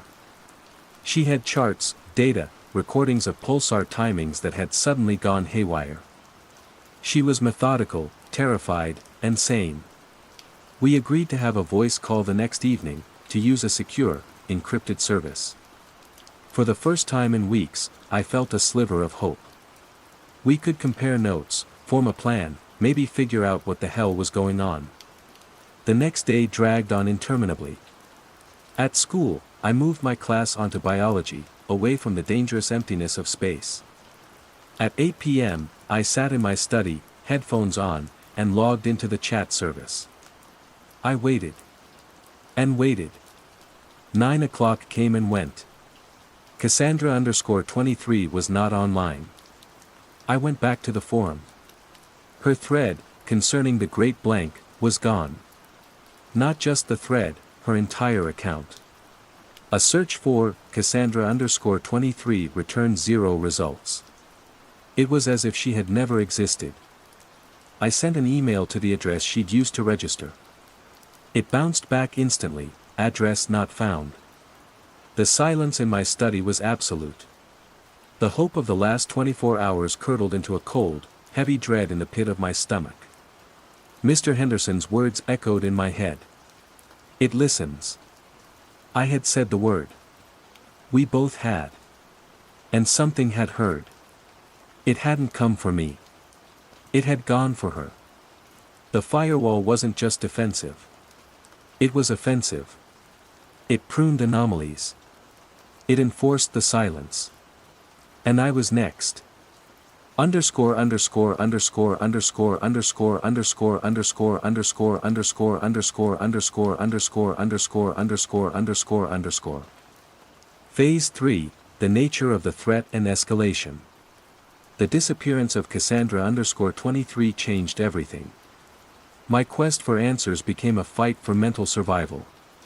The thing I was up against wasn't just a passive phenomenon, it was active, and it was hostile to being noticed. I stopped my internet research cold. My laptop became a source of paranoia. I imagined its camera watching me, its microphone listening for forbidden syllables. My journal became my only confidant. Its paper pages blissfully disconnected from the global network where my only potential ally had been erased. I began to formulate a theory, born of fear and observation. This wasn't a virus or a toxin. It was a presence. A vast, impossibly subtle entity had overlaid itself onto our reality. Mr. Henderson called it the replacement. I thought of it as the great filter, not of civilizations in space, but of concepts in the mind. It had identified a massive, culturally significant, and universally visible object, the moon, and had simply deleted it. Why? Perhaps our collective consciousness, all our myths, poems, scientific aspirations, and idle gazes directed at the moon, had been a form of energy it coveted. Or maybe, more terrifyingly, the moon had been a shield, a cosmic buoy marking a safe channel, and with it gone, we had drifted into a space occupied by this thing. The forgetting wasn't the attack, it was the aftermath. It was the digestive process. The effects of the change began to escalate beyond mere forgetting. The world wasn't just losing a concept, it was rerouting the displaced cognitive energy. People's gazes, no longer drawn upward, were turning decisively downward. It was subtle at first. I noticed more people staring at their shoes while they walked. Conversations were filled with talk of gardening, foundations, geology, subway systems. The underground became a topic of intense fascination. A new documentary series, Subterranea, about the world's most complex cave systems, became a global sensation. People were mesmerized by it, by the slow, patient exploration of the dark below. At school, the curriculum began to shift. The official review I'd been anxious about came through, but it was nothing like I'd expected. The astronomy unit was quietly truncated, replaced with an expanded module on Earth sciences. Plate tectonics, soil composition, speleology. The administration presented it as a move toward more grounded, practical knowledge. No one batted an eye. I was expected to teach it. I had to stand in front of my class, the same class that couldn't name Jupiter, and lecture them about stalactites and stalagmites, my mouth dry with the hypocrisy of it all. The most disturbing development was Lily. She came home from school one afternoon humming a new tune. It was a simple, haunting little melody, the kind of thing that gets stuck in your head. I asked her what it was. "It's the Quiet Sky song," she said, continuing to hum as she colored at the kitchen table. "How do the words go?" I asked, my blood running cold. She sang in her clear, 8-year-old voice, "The quiet sky is up so high, a soft dark sheet, so you and I can turn our eyes to the deep, deep ground, where all the secret things are found." They were teaching it in schools. They were creating a new folklore for the blankness. They were indoctrinating the next generation to not only accept the empty sky, but to find comfort and mystery in the dirt beneath their feet. The replacement wasn't just erasing, it was creating. It was laying down a new cultural foundation, one that encouraged humanity to be introspective, earthbound, and to never, ever look up with wonder again. The sky itself became more malevolent. Before, it was just flat and wrong. Now, I began to see things in it. Not in my direct vision, but in my periphery. A slow, oily ripple moving through the seamless purple-black, like a leviathan swimming behind a sheet of obsidian glass. A flicker of impossible geometry that would vanish the moment I tried to focus on it. Looking at it for more than a few seconds gave me a piercing headache that started behind my eyes and radiated down my spine. It felt like a low-grade psychic pressure, a constant, ambient warning, "Look away." I realized Mr. Henderson's strategy wasn't just cowardice, it was self-preservation. My own defiance, my stubborn insistence on remembering, was like staring into the sun. It was hurting me. My relationship with Sarah grew strained. She could feel my distance, my constant, humming anxiety. She interpreted it as a problem with our marriage, with my job, with me. We had arguments that went in circles. "Just talk to me. Mark." "What is wrong?" she'd plead, her eyes welling with tears. How could I answer? The moon is gone and our daughter is being taught to worship the ground by a parasitic celestial entity. I tried once, in a moment of weakness and desperation, to tell her the whole truth. I sat her down, held her hands, and laid it all out, the classroom, the sky, the photo, Cassandra_23. I watched her face as I spoke. It went through a series of predictable stages: confusion, concern, deep, profound worry, and finally, a terrible, clinical pity. She didn't argue. She didn't call me crazy. She just listened, and when I was done, she put her arms around me. "Oh, honey," she said, her voice trembling. "I think you need to take some time off work. I think you're having a breakdown. We can get you help. I'll help you." Her comfort was more terrifying than any argument. She was trying to fix me, to cure me of the truth. She was an unwitting agent of the contagion, her love and concern weaponized to bring me back into the fold, to make me forget, to make me look down. I pulled away from her embrace, and the chasm between us became an unbridgeable canyon. I was utterly, completely alone. My last bastion was Mr. Henderson. I needed to understand his surrender. I baked a loaf of banana bread, a pathetic, suburban peace offering, and carried it next door. I found him in his backyard, not pacing this time, but kneeling. He had cleared a large patch of his lawn down to the bare earth and was meticulously arranging small stones into a complex, spiral pattern. He looked up as I approached, his eyes less fearful than they had been before, more resigned. "I brought you this," I said, holding out the bread. He grunted, taking it without a word. He didn't invite me inside. "I have to know," I said, my voice low. "What do you think it is?" He sighed, a long, weary sound, and sat back on his heels. I was an engineer. I dealt with harmonics. Resonance frequencies. Structures have a hum. The world has a hum. The whole system did. He gestured vaguely upwards with his thumb. "That thing up there, it was a harmonic damper. A stabilizer. It kept the system's primary resonance in a stable, predictable range." He paused, choosing his words carefully, as if they were heavy. "Something knocked it out of alignment. Or maybe it was removed. Deliberately. And now the system is resonating at a new frequency. A lower one. Deeper. It's not evil, boy. It's just physics. A new law has taken precedence. But people's memories?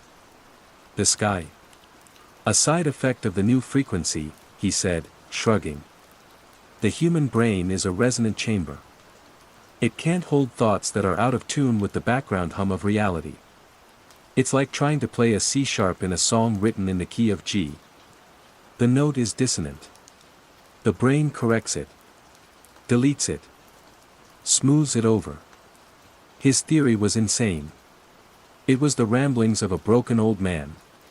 But it felt more true than anything else. It explained the effortless nature of the forgetting, the lack of struggle. People weren't being brainwashed, they were simply tuning their instruments. "So you just accept it?" I asked, a note of accusation in my voice. "You just let it take everything?" He looked at me, and for the first time, I saw a flash of the man he must have been, sharp, intelligent, proud. "You have a wife. A daughter," he said softly. "You can fight the resonance. You can hold on to the old notes. But you'll be out of tune with everything. With them. You'll become a source of dissonance in their lives. They will either try to fix you, or they will drift away, because your very presence creates a discord they can't tolerate." He looked down at the spiral of stones he was building. "Or you can learn the new song. It's quiet. It's simple. It's not so bad, once you stop fighting it." He picked up another stone and placed it carefully into the pattern. "The ground is real," he said again, not to me, but to himself. "A mantra. A prayer. The ground sings the new song. You just have to learn to listen." I walked back to my own yard, the banana bread forgotten. He had given me the clearest picture yet. And he had laid out the stakes with horrifying clarity. I was dissonance. And the universe, it seemed, had a powerful, vested interest in restoring harmony. Underscore underscore underscore underscore underscore underscore underscore underscore underscore underscore underscore underscore underscore underscore underscore underscore. Phase 4, confrontation/revelation and aftermath. The end came not with a bang, but with a parent-teacher interview. It was mid-November. The last of the stubborn brown leaves had fallen, and the sky had a permanent, steely gray cast during the day that bled into the bruised, flat purple at night. I was sitting at my desk, discussing Lily's progress with Sarah. My principal, Mrs. Albright, was there too. It was supposed to be about Lily, but I knew it was about me. Sarah had called the school. She had used the word breakdown. Mark, Mrs. Albright began, her face a mask of professional sympathy. Sarah has expressed some concerns. And frankly, some of your colleagues have noticed you seem distracted. We've decided it would be best if you took a leave of absence. Stress leave. We value you, and we want you to be well. They were managing me. Isolating me from the children, from the system I was now out of tune with. I looked at Sarah, and she wouldn't meet my eyes.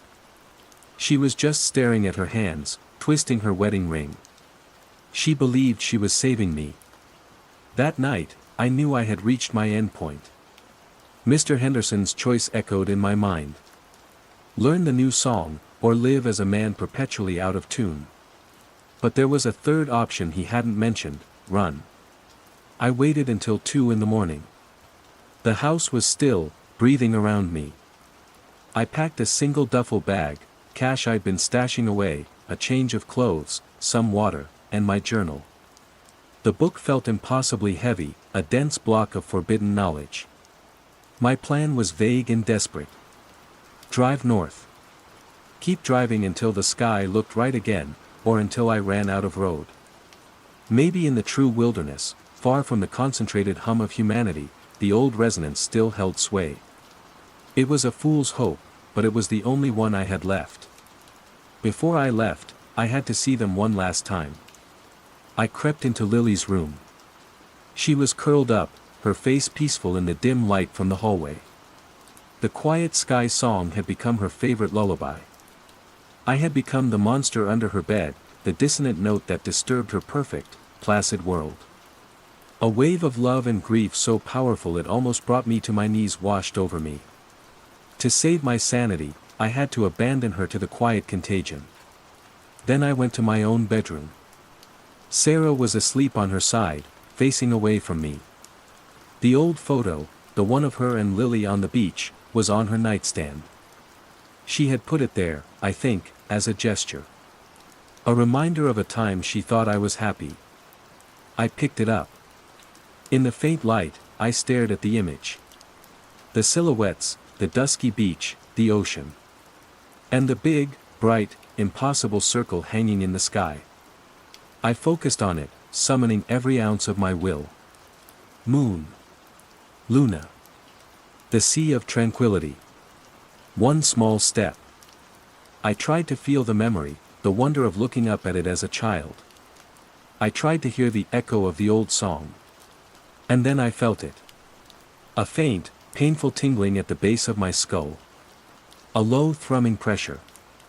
It was the firewall. The resonance of the new reality pushing back against my defiance. I could feel the concept of moon thinning in my mind, the word becoming strange and alien on my mental tongue. The image in the photograph began to shimmer, the golden orb losing its solidity, its meaning, its very identity. It was becoming what Sarah saw, a smudge. A lens flare. A meaningless artifact of light. I stumbled out of the bedroom, gasping, the photo clutched in my hand. My duffel bag sat by the front door, a monument to a failed escape. I sank onto the living room sofa, shaking. I had confronted it.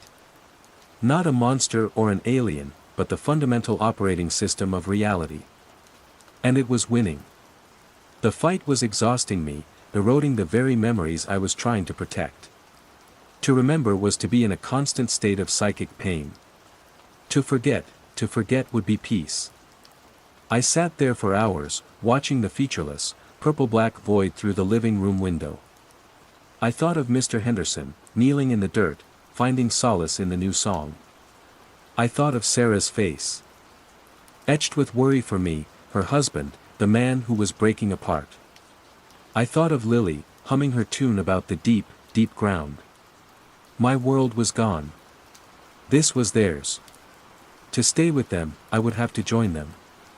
The first hint of dawn began to lighten the eastern horizon, turning the oppressive purple to a soft, flat gray.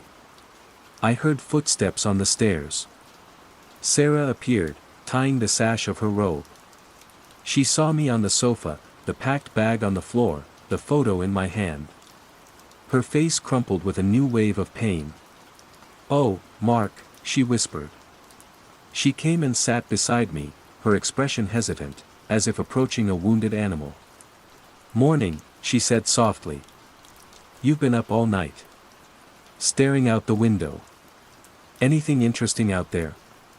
I looked down at the photograph in my hand. The bright spot on it was just a strange, circular flare in the corner. A photographic error. It held no meaning for me. The painful thrumming in my skull was gone. In its place, there was only a quiet stillness. A sense of calm. I looked up from the photo and met her eyes. For the first time in months, her placid expression didn't seem strange or unsettling. It seemed normal. It seemed right. A small, genuine smile touched my lips.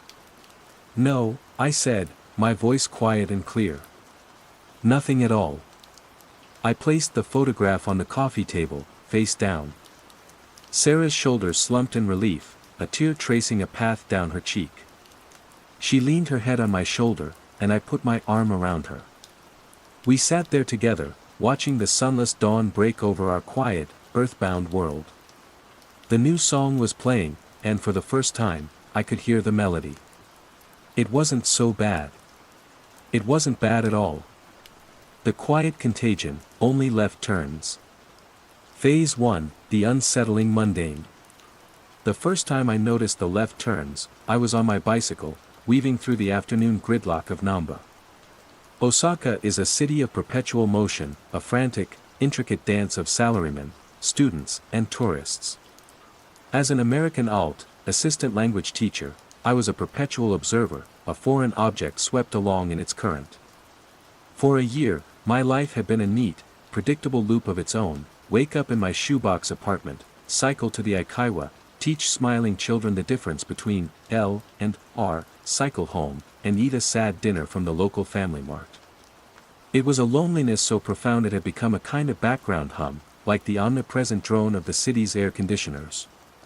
That day, a white Toyota Crown, polished to a mirror shine, caught my eye. It was waiting patiently at an intersection, blinker ticking with metronomic precision. Click-clack. Click-clack. It turned left. I continued straight, heading for the covered arcades of Shinsaibashi. A few minutes later, after wrestling with a particularly stubborn pedestrian flow, I saw it again. The same white crown, the same impassive driver, waiting at the next major intersection. Blinker on. Click-clack. Click-clack. It turned left. A coincidence. Someone looking for a specific, hard-to-find address. I'd done it myself, circling blocks like a confused shark. I bought a can of Boss coffee from a vending machine and forgot about it. But a few days later, I saw it again. Or one just like it. And another. A dark blue Nissan Cube. A silver Daihatsu Tonto. They weren't just circling a single block.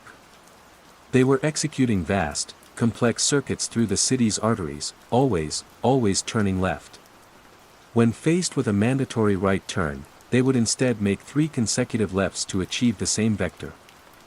I stood on an overpass near Umeda Sky Building, watching the traffic flow below, and it was like observing a corrupted algorithm.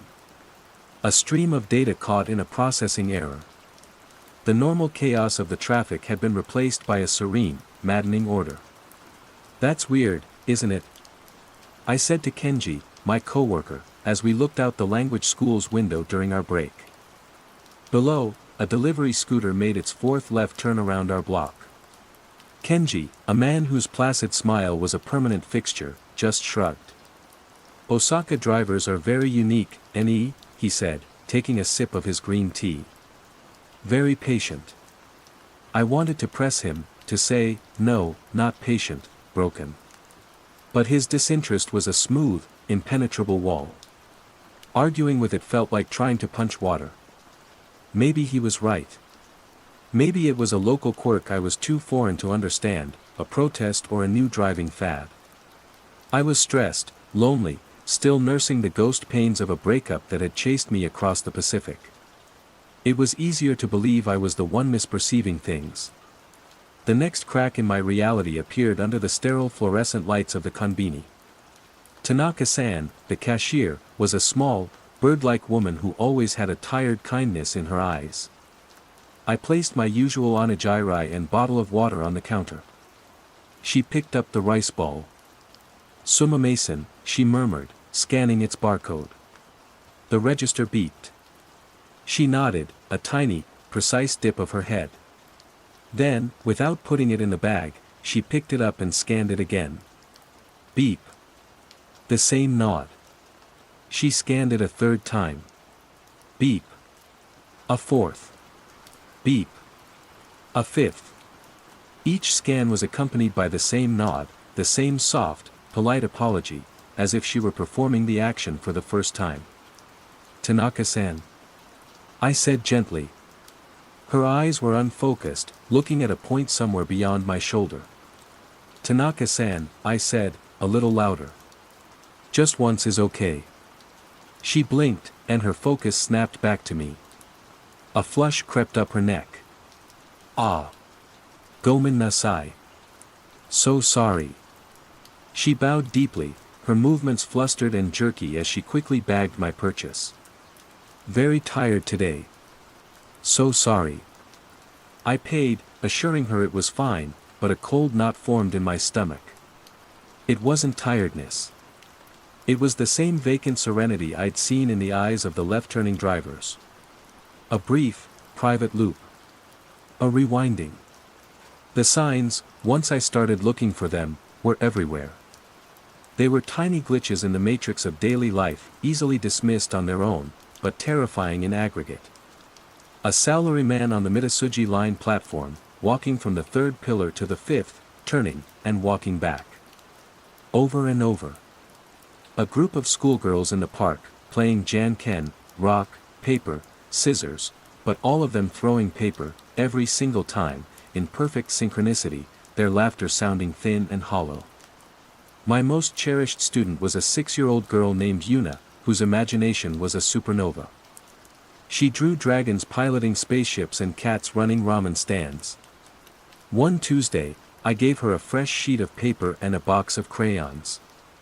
She picked up a brown crayon and drew a simple house in the center of the page, square body, triangle roof, 2 windows, 1 door.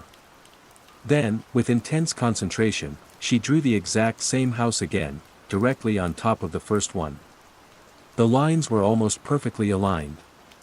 She did it a third time, pressing harder, the wax of the crayon building up. And a fourth. And a fifth. She continued until the center of the page was a thick, waxy, brown-black smudge of a house that had been drawn into oblivion. I knelt beside her. "Yuna-chan, what a nice house. Why don't you draw a tree next to it?" She didn't look up, her small hand still moving in the practiced square and triangle motion. "House," she whispered. "Just that. House." I mentioned it to her mother when she came to pick Yuna up. She smiled, that same placid, dismissive smile I was beginning to dread. "Ah, she is in a phase. Children are strange, sensei." That night, I couldn't sleep. The hum of my refrigerator sounded off, its pitch subtly lower, dragging. I lay in the dark, listening to the sounds of Osaka filter through my thin walls. The distant wail of a siren, the clatter of the last train, the low rumble of traffic. I tried to convince myself that I was the one caught in a loop. A loop of grief and isolation, projecting my own internal stagnation onto the world around me. It was a comforting thought, a rational one. I reached for my phone, my thumb hovering over Sarah's name. I wanted to hear her voice, to have her tell me I was just overtired, That I needed to get out more. The call went to voicemail, her cheerful, recorded greeting a relic from a life that no longer existed. "Hey, it's Sarah, leave a message." Beep. I hung up. The silence that followed was heavier than before. Through the window, I watched a taxi approach the intersection below my apartment. Its blinker came on. Click-clack. Click-clack. It turned left. A moment later, a small truck did the same. Then a car. One after another, they followed the invisible track, disappearing around the corner only to reappear minutes later, caught in a quiet, orderly parade of utter madness. And I knew, with a certainty that chilled me to the bone, that it wasn't me. It was the world. Phase 2, growing awareness and isolation. The rationalizations crumbled over the next few weeks, ground to dust by the relentless accumulation of wrongness. The city had become a stage for a silent, creeping play, and I was the only one in the audience who hadn't been given a script. My observer status, once a source of mild alienation, now felt like a curse, a form of solitary confinement. I started a journal, a password-protected document on my laptop titled Osaka Observations. It began as a simple log. October 17, 8:15 a.m., watched from my balcony for 20 minutes. 14 vehicles passed through the intersection. All 14 turned left. 0 went straight. 0 turned right. October 19, 3:30 p.m., Dotonbori. Man in a yellow tracksuit standing by the canal.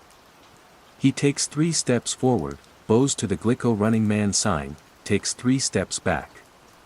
Watched him repeat this sequence 22 times before I had to leave.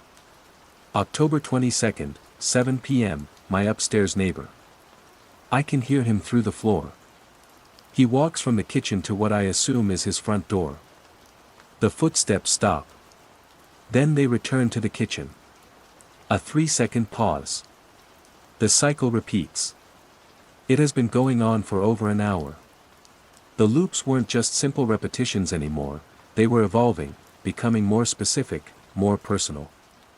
I saw a woman meticulously polishing a single spot on a subway handrail, her face a mask of serene focus. I saw a teenager tracing the same kanji character in the air with his finger, his movements fluid and practiced. These weren't tics or habits, they were rituals. Tiny, silent prayers to an unknown god. My attempts to breach the wall of placid denial grew more desperate. I tried again with Kenji, showing him a video I'd taken on my phone of the traffic outside. It was a time-lapse, compressing 10 minutes of left turns into 30 seconds of absurdity. He watched it, his smile never wavering. Very efficient traffic flow, he noted. No one is blocking the intersection. Very harmonious. Harmonious? Kenji, they're trapped. They're driving in circles. Don't you see it? My voice was sharper than I intended. His eyes glazed over for a fraction of a second. The smile tightened. I must prepare for my next class, Leo-sensei. He then picked up a pen from his desk and began tapping its cap on the table. Tap tap pause. Tap tap pause. A new loop, born right in front of me. I had become a trigger, a disruption to the system. My questioning of the pattern only served to reinforce it in others. Isolation became a physical presence, a heavy cloak I couldn't take off. My apartment was my fortress, the school a minefield of potential loops, the city streets a landscape of waking nightmares. The loneliness I'd felt before was a dull ache, this was a sharp, piercing agony. The horror wasn't just that the world was going mad, but that it was doing so with a gentle, cooperative smile. That's when the hum started. It began as a feeling more than a sound, a low-frequency vibration I felt in my teeth and the bones of my skull.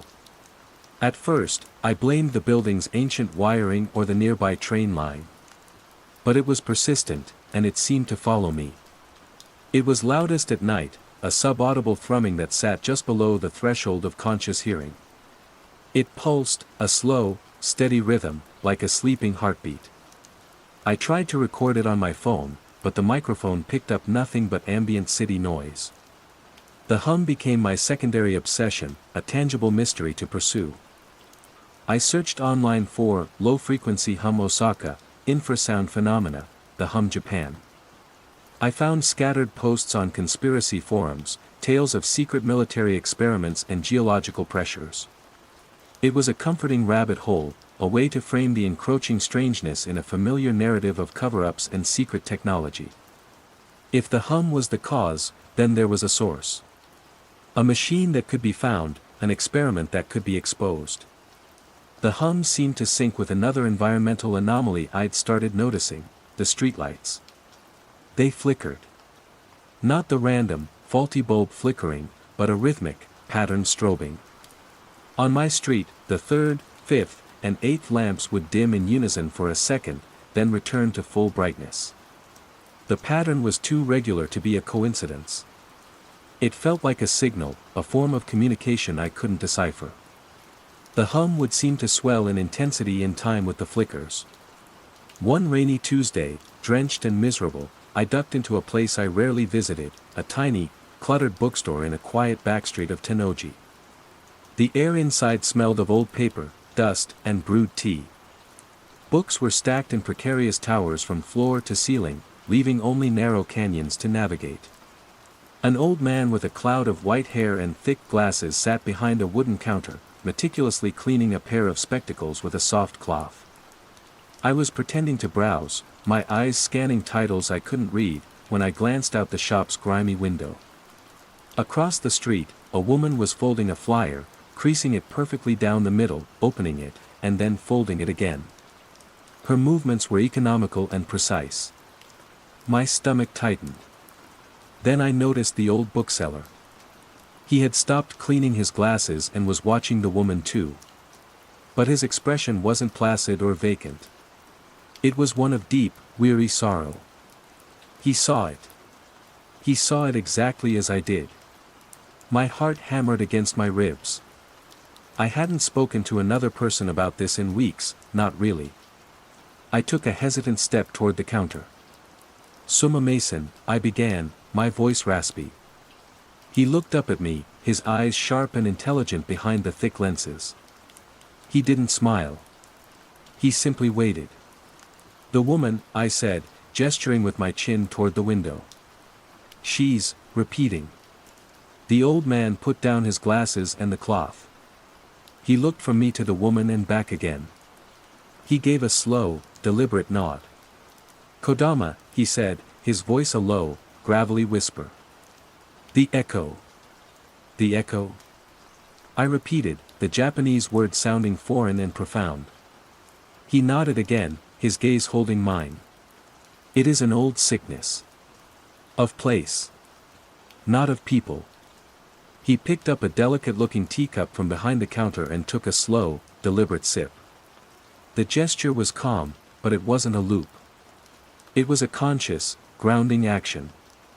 In that dusty, silent bookstore, surrounded by forgotten stories, I had finally found someone else who could see the ghosts in the machine. I wasn't alone. Not entirely.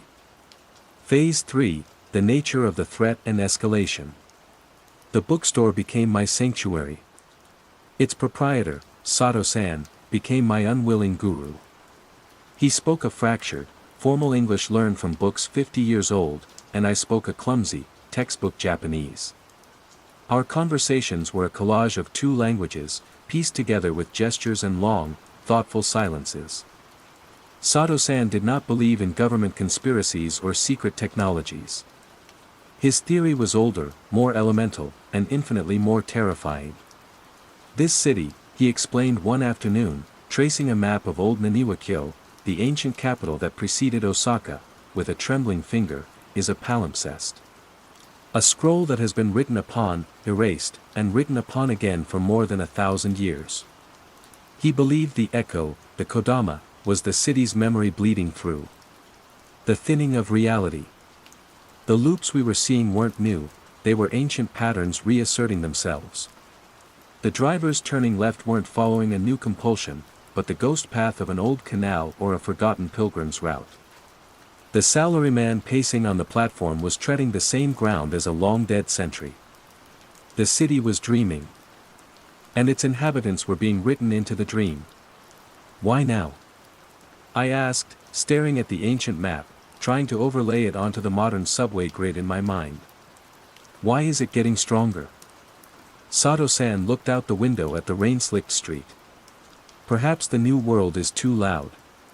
Too fast. Too shallow. It has no room for memory. So memory makes room for itself. His words offered a kind of poetry to the horror, but they did little to soothe the escalating dread. The loops were becoming more pronounced, the contagion spreading. At school, I walked into the teacher's lounge to find 3 of my colleagues standing in a loose triangle, each one stirring an empty mug with a spoon. The soft, dry scrape of metal on ceramic was the only sound in the room. They didn't acknowledge my presence. The hum, which Sato-san claimed he couldn't hear, grew more insistent in my own head. It was a constant companion now, the soundtrack to my isolation. And with it, the environmental warping intensified. It was no longer just the streetlights. For a split second, I would see impossible things in my peripheral vision, the right-angled corner of a building seeming to curve inward, a shadow that stretched in the wrong direction from its source, the reflection of a passing train in a window showing not modern carriages, but old wooden ones. These were momentary glitches, gone as soon as I tried to focus on them, leaving me dizzy and questioning my own eyesight. The greatest fear, however, was that I would be next. The pull was undeniable. I would find myself walking my usual route home, and my feet would want to stop at a particular crosswalk, to turn back and repeat the last block. It took a conscious, physical effort to fight it, like walking against a strong wind. My own routines, once a comfort, had become traps. I started taking different, random routes everywhere I went, trying to break any pattern before it could set. One evening, I forced myself to go back to the family mart where Tanaka-san worked. I needed to see a normal human interaction, to buy a can of beer and prove to myself that some corners of the world were still sane. The lights were on, but the automatic door didn't slide open. I peered through the glass. The store was empty of customers. Behind the counter stood Tanaka-san. The register was off, it screamed dark. There were no items on the counter. But she was performing the loop. Her hand darted out, picked up an imaginary object, and scanned it on the dark sensor. Beep, she mouthed silently. She nodded, her face serene, and placed the invisible item into a plastic bag. Then her hand darted out again. Pick up, scan, nod, bag. She was a ghost, haunting her own life, trapped in the single, defining motion of her job. The sight broke something in me. This wasn't a quirky phase.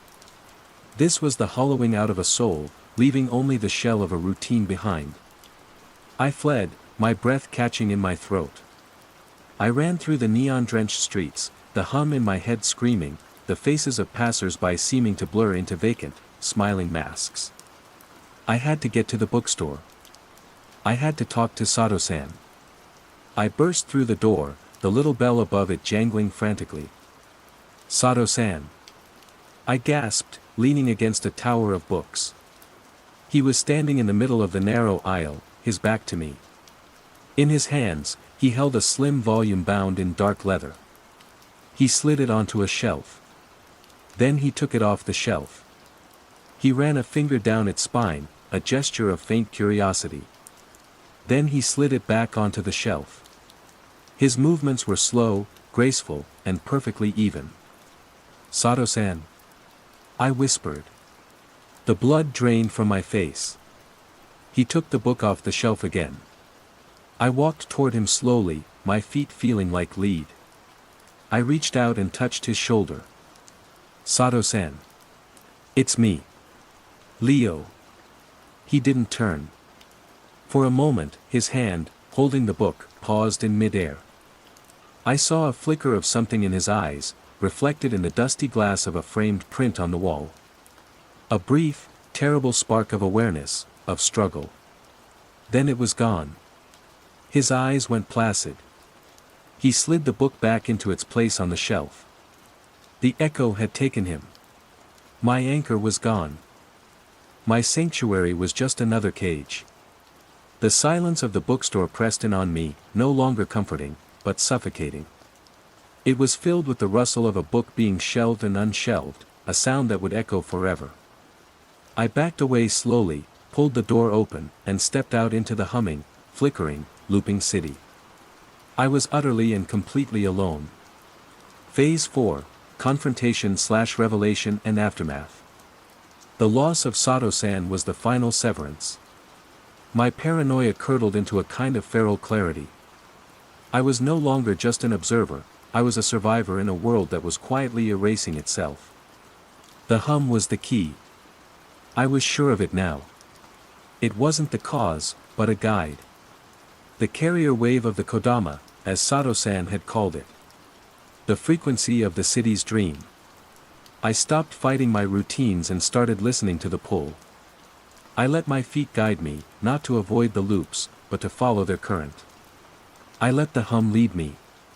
It pulled me onto the crowded Mitasuji line, not toward the school in Namba or my apartment, but north, toward the concrete heart of the city, Umeda. As the train rattled through its subterranean tunnel, the hum in my skull intensified until it was a physical pressure. The lights in the carriage flickered in that familiar, rhythmic pattern. I looked at the other passengers. A woman was reapplying the same shade of lipstick, her reflection in the dark window a ghostly double. A man was folding and unfolding a newspaper, never reading a word. They were all swaying with the train, but they were also swaying to the silent rhythm of the hum. I got off at Umeda Station, a labyrinthine complex that felt like the city's central nervous system. The hum was a deafening roar in my mind now, drawing me upward, out of the station and into the neon canyon of the surrounding streets. It wasn't leading me to a secret government building or a hidden transmission tower. It was leading me to a place. A nexus. The current pulled me toward the Dotonbori Canal, a place I'd only ever seen thronged with tourists and teenagers. But tonight, it felt different. The crowds were there, but they were moving with the strange, looping purpose I'd come to recognize. The air was thick with the smell of takoyaki and grilled meat, but underneath it was the scent of river water and something else, something old and metallic, like blood and rust. I stood on the Ebisu Bridge, the traditional heart of the spectacle, and looked down into the black, sluggish water. The hum was an earthquake in my bones. It was here. This was the epicenter. And then I saw it. The revelation wasn't a sudden flash, but a slow, horrifying dawning. The neon signs, the famous Glico running man, the giant Asahi beer logo, all shimmered on the surface of the canal. But their reflections were wrong. They were distorted, overlaid with other images, other times. In the wavering reflection of a brightly lit restaurant, I saw the ghostly outline of a wooden tea house, its paper screens glowing with candlelight. Lanterns bobbed where traffic lights should be. The reflection of a concrete bridge showed a curved, red-lacquered arch. And in the water, I saw people. Figures in dark kimono and hakama walked along the spectral riverbank, their movements stiff and repetitive. A phantom boatman pulled a skiff through the center of the canal, his motion a perfect, endless loop. A woman in a pale kimono stood at the water's edge, her head bowed, her form replaying the same instant of sorrow over and over again. The echo. The palimpsest. Sato-san was right. We were living on a ghost. The modern city was just a thin veneer, and now it had worn through. The left-turning cars were following the paths of ancient processions. The woman polishing the subway rail was echoing the motion of a servant scrubbing a wooden pillar in a long-vanished temple. The loops weren't a sickness, they were a resurgence. The city wasn't breaking down, it was remembering. Reality was folding in on itself, and we, the inhabitants, were the ink, bleeding from one layer to the next. A profound, terrifying peace washed over me. The anxiety, the fear, the crushing loneliness, it all began to recede, replaced by an immense gravitational pull. The urge to join. To find a pattern. My pattern. I felt my body turn. My feet knew the steps. Walk to the center of the bridge. Look up at the Glico sign, at the man frozen mid-stride in his eternal victory. Feel the pulse of the light on your face. Turn around. Walk back to the start of the bridge. Repeat. It was a simple loop. A clean one. It promised an end to the struggle. An end to being the frantic, terrified observer. I could just be a part of the harmony. A note in the city's ancient, humming song. The horror wasn't the loop itself, but the seductive bliss it offered. It felt like coming home.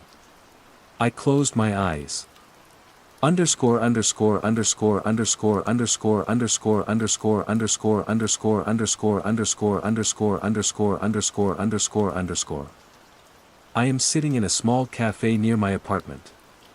The morning light is soft, filtering through the clean glass. The city outside is moving. I watch a red car approach the intersection. It signals. It turns left. A moment later, a blue truck follows. It is all very orderly. My coffee is warm in my hands. I pick up the small silver spoon. I stir the black liquid. Clockwise. 1, 2, 3. The spoon makes a soft, clicking sound against the ceramic. I place the spoon down on the saucer, perfectly parallel to the handle of the cup. I take a sip. The coffee is bitter and good. It is real. I pick up the spoon. I stir the coffee. Clockwise. 1, 2, 3. The motion is smooth, practiced. It feels correct. It quiets the hum. I look out the window at the beautiful, broken city. At the people walking their perfect, invisible circuits. Everyone is so calm. So purposeful. They have all found their place in the echo. I take another sip of my coffee. I have found mine. The missing floor. Phase 1, the unsettling mundane. My building always had 27 floors. For the 3 years I'd lived in the Edificio Orquídea, this was a fact as solid as the concrete pillars holding it up against the sprawling Sao Paulo skyline. I live on the 18th floor, apartment 1804.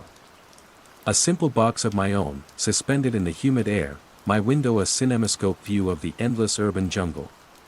My life was measured in the familiar rhythms of this place, the groan of the elevator arriving, the distant chorus of traffic on Avenida Paulista, the scent of Dona Elvira's feijoada cooking on Saturdays. It was a predictable, comforting container for an equally predictable life. I'm a freelance architectural translator.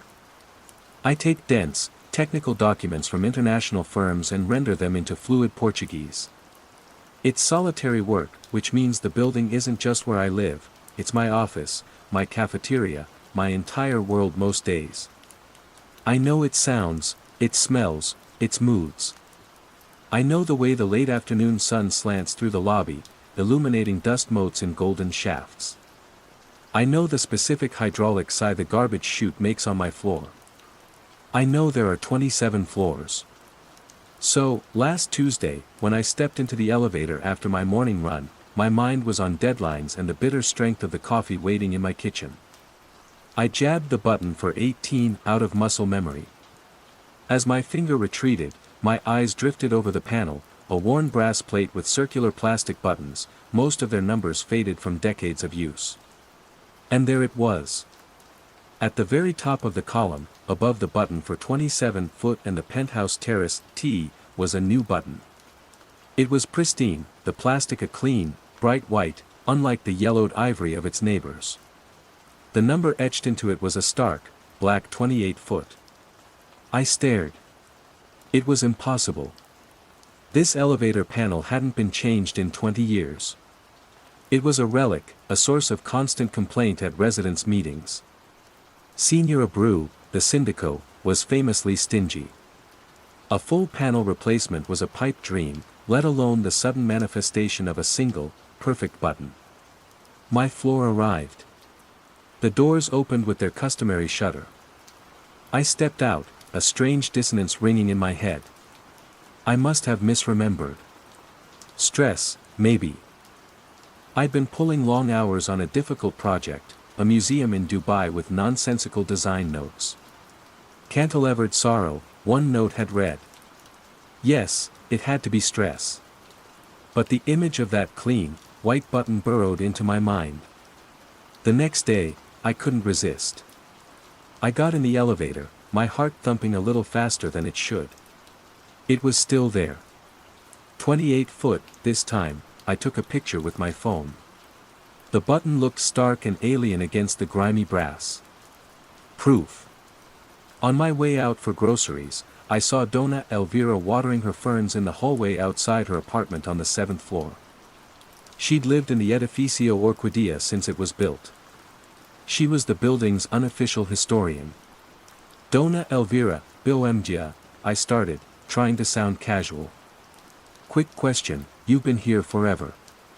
They didn't add a floor, did they? Or some kind of new service level on top?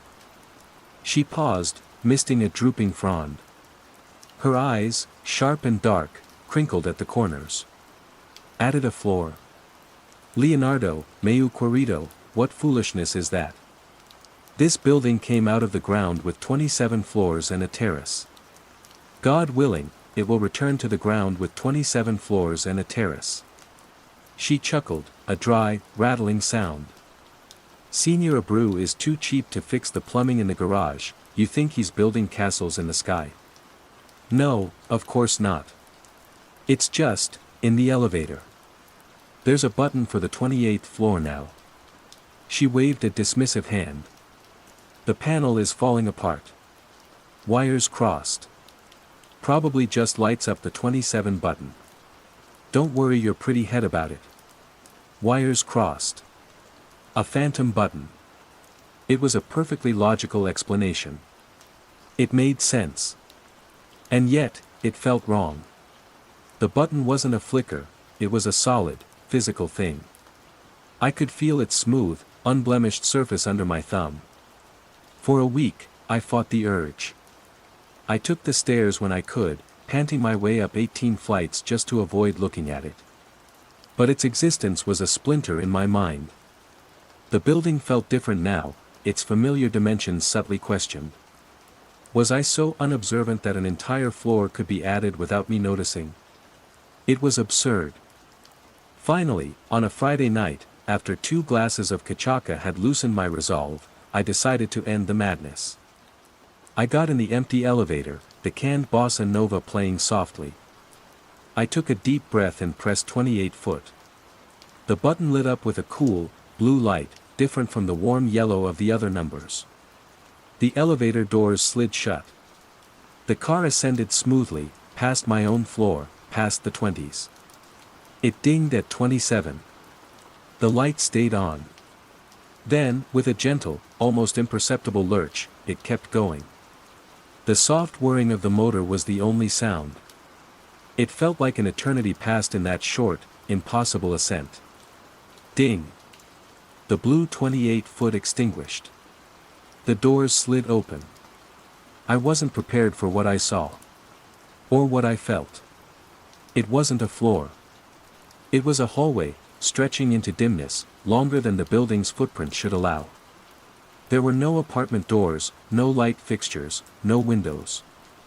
The walls were a strange, seamless material, the color of putty. And they weren't still. They pulsed, a slow, rhythmic, barely visible contraction and expansion, like the tissues of a lung. The air was cool and smelled of ozone, the sterile scent of a lightning strike. And beneath it, a sound. A low, pervasive static, like a radio tuned between stations. It wasn't just a sound in my ears, I felt it vibrating in my teeth, in the bones of my skull.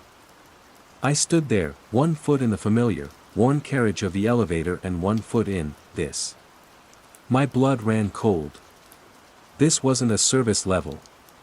This wasn't a mistake. This was wrong on a fundamental, geometric level. I saw no end to the hallway. Just a deepening gloom. Panic seized me. A primal, screaming terror. I slammed my hand on the door close button, jabbing it over and over until the doors mercifully slid shut, cutting off the view of that breathing corridor. I hammered the button for my own floor. The descent felt like falling. When the doors opened on 18, I scrambled out, my breath catching in my throat. I ran to my apartment, fumbling with the keys, my hands shaking.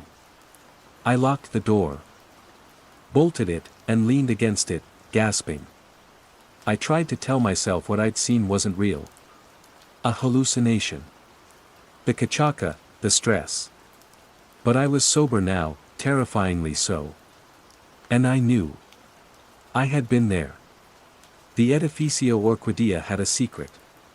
A terrible, impossible secret. The next morning, the world seemed normal. The sun was bright, the city was roaring to life. The whole experience felt like a fever dream. Maybe it was. I had to be sure. I went back to the elevator. The button was gone. The panel ended at 27 foot, just as it always had. There wasn't even a space where the 28 button had been. The brass was uniformly grimy. My photo. I checked my phone. The picture was there, but it was corrupted, a mess of gray and green digital noise. Relief washed over me, so potent it made me dizzy. It had been a hallucination. A waking nightmare. Dona Elvira was right. Senora Bru was right. My building had 27 floors. I went back to my apartment, feeling foolish but lighter than I had in weeks. I put the kettle on. As I stood waiting for the water to boil, I leaned against my kitchen counter. It felt different. The granite seemed colder, the edge sharper. I glanced at the walls separating the kitchen from the living room. There was a thin, hairline crack near the ceiling that I had never, ever seen before. My apartment, my safe, predictable box, suddenly felt alien. The comforting container was broken. I had a sickening thought, a deep, sinking dread that settled in my stomach like a stone. I hadn't been to the 28th floor. The 28th floor had been to me. And now, my own floor, my own home, felt wrong. Like it had moved. Phase 2, growing awareness and isolation. The wrongness was insidious. It wasn't a dramatic haunting, no ghostly apparitions or flying furniture. It was a quiet, creeping corruption of the familiar. It was the floorboards in my living room groaning in a new, unfamiliar pattern under my weight. It was the way the water pressure in the shower would sometimes surge with a low, harmonic hum that matched the static I'd heard on the 28th floor. It was the distinct feeling, when I lay in bed at night, that my bedroom was infinitesimally smaller than it had been when I'd gone to sleep. I started documenting everything in a notebook I labeled Building Log. It felt less like paranoia if it was organized. October 12th, the crack above the kitchen has widened. It looks less like a stress fracture and more like a scar. Faint smell of ozone in the stairwell between floors 17 and 18. October 15th, my front door, which has always opened smoothly, now catches at the bottom. I have to pull it up slightly to open it. It's as if the frame has settled, or the floor has risen. October 19th, woke up at 3 a.m. The city was quiet. I could hear a soft, rhythmic pulsing sound. Not from my neighbors. It was coming from inside my own walls. I tried to measure the changes, to quantify them. I used a tape measure on the walls of my living room every morning. The numbers fluctuated by a millimeter or two. Statistically insignificant, I told myself. A trick of the light, the angle of the tape. But the logbook grew thicker, a testament to my own unraveling sanity.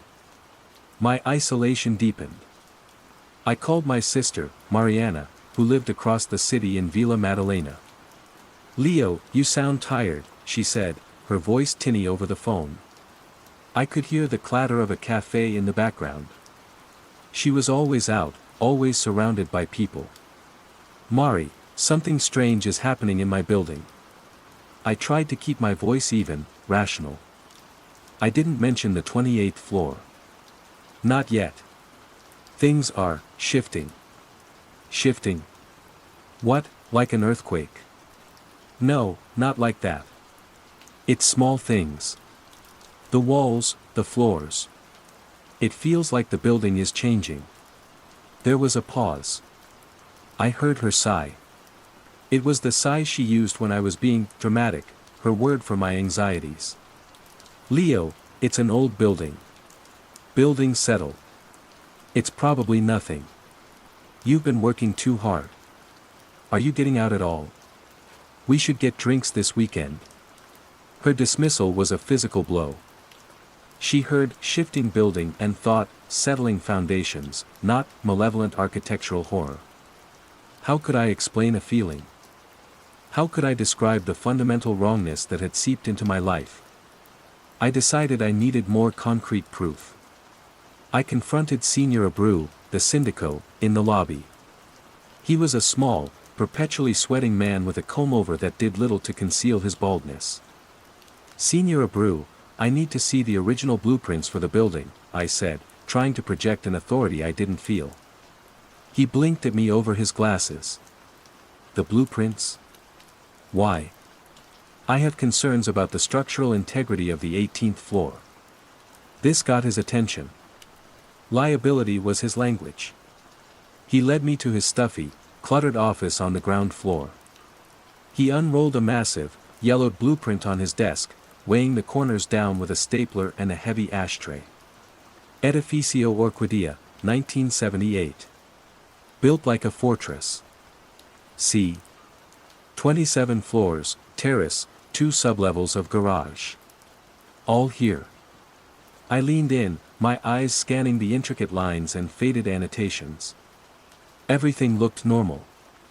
The dimensions for the 18th floor matched what I knew. But then I saw it.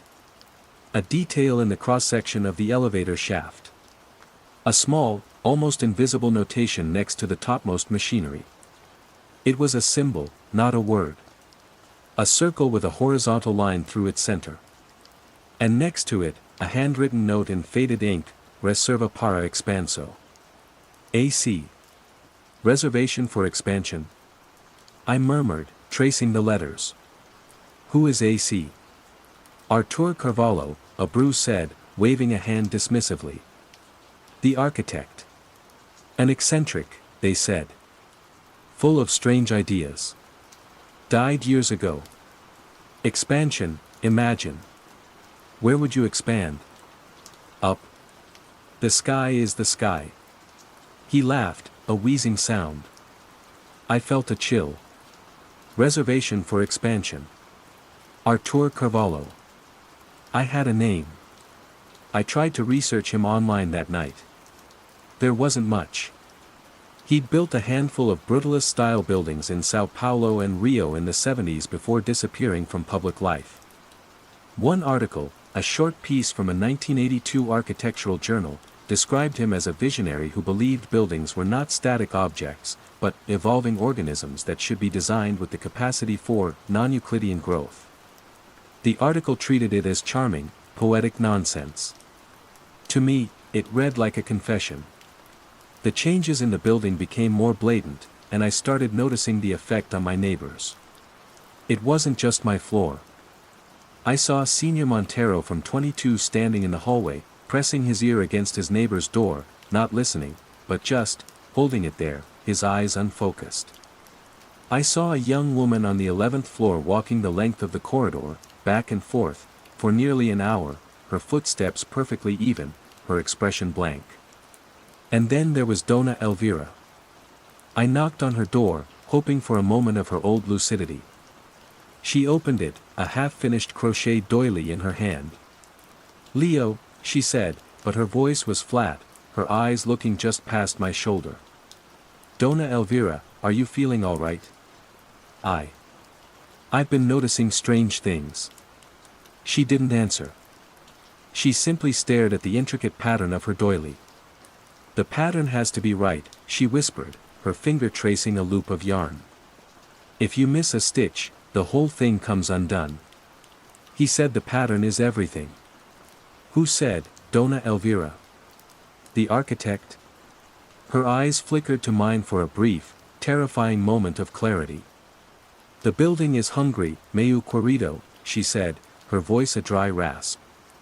It's making room. Then, as quickly as it came, the light in her eyes went out. She went back to her doily, humming a tuneless, buzzing melody that sounded eerily like the static from the 28th floor. I was utterly alone in my awareness. The other residents weren't just oblivious, they were being absorbed, becoming part of the building's new, quiet rhythm.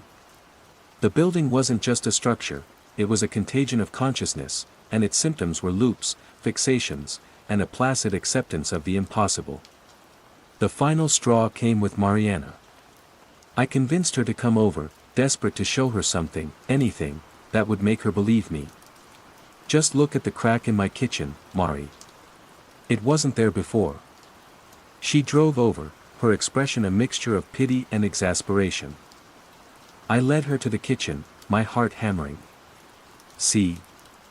Right there. I pointed to the ceiling. It was gone. The wall was a smooth, unbroken expanse of white plaster. Not repaired, not painted over. It was perfect, as if the crack had never existed. I stared, my mouth hanging open. No, it was right there. I have pictures. I scrambled for my phone, my hands shaking. I scrolled through my photos to the building log album. The pictures were all there, but the crack I had photographed so many times was absent from every single one. In its place was a smooth, white wall. The building was actively gaslighting me.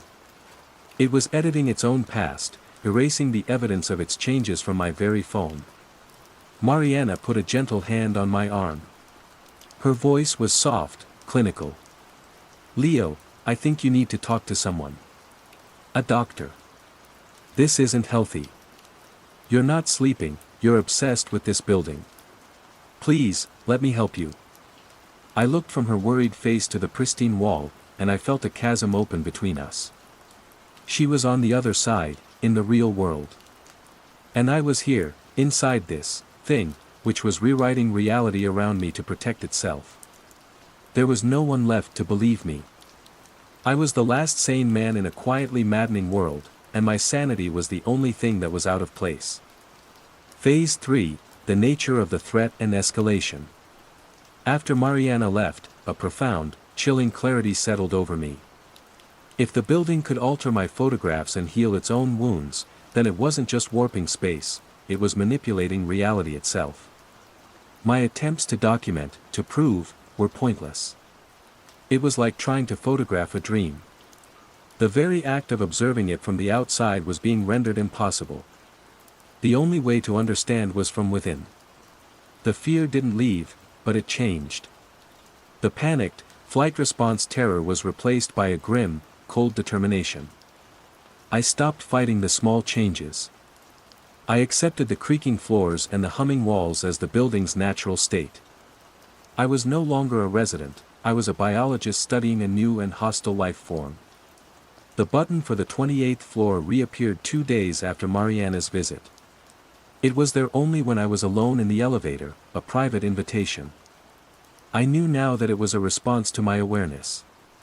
The building knew I could see it, and it was showing me the door. This time, I was ready. I packed a small backpack, a powerful flashlight, a bottle of water, a protein bar, and my tape measure. It felt absurdly like preparing for a hike. I stepped into the elevator, pressed the clean white button, and felt the familiar, impossible ascent. Ding!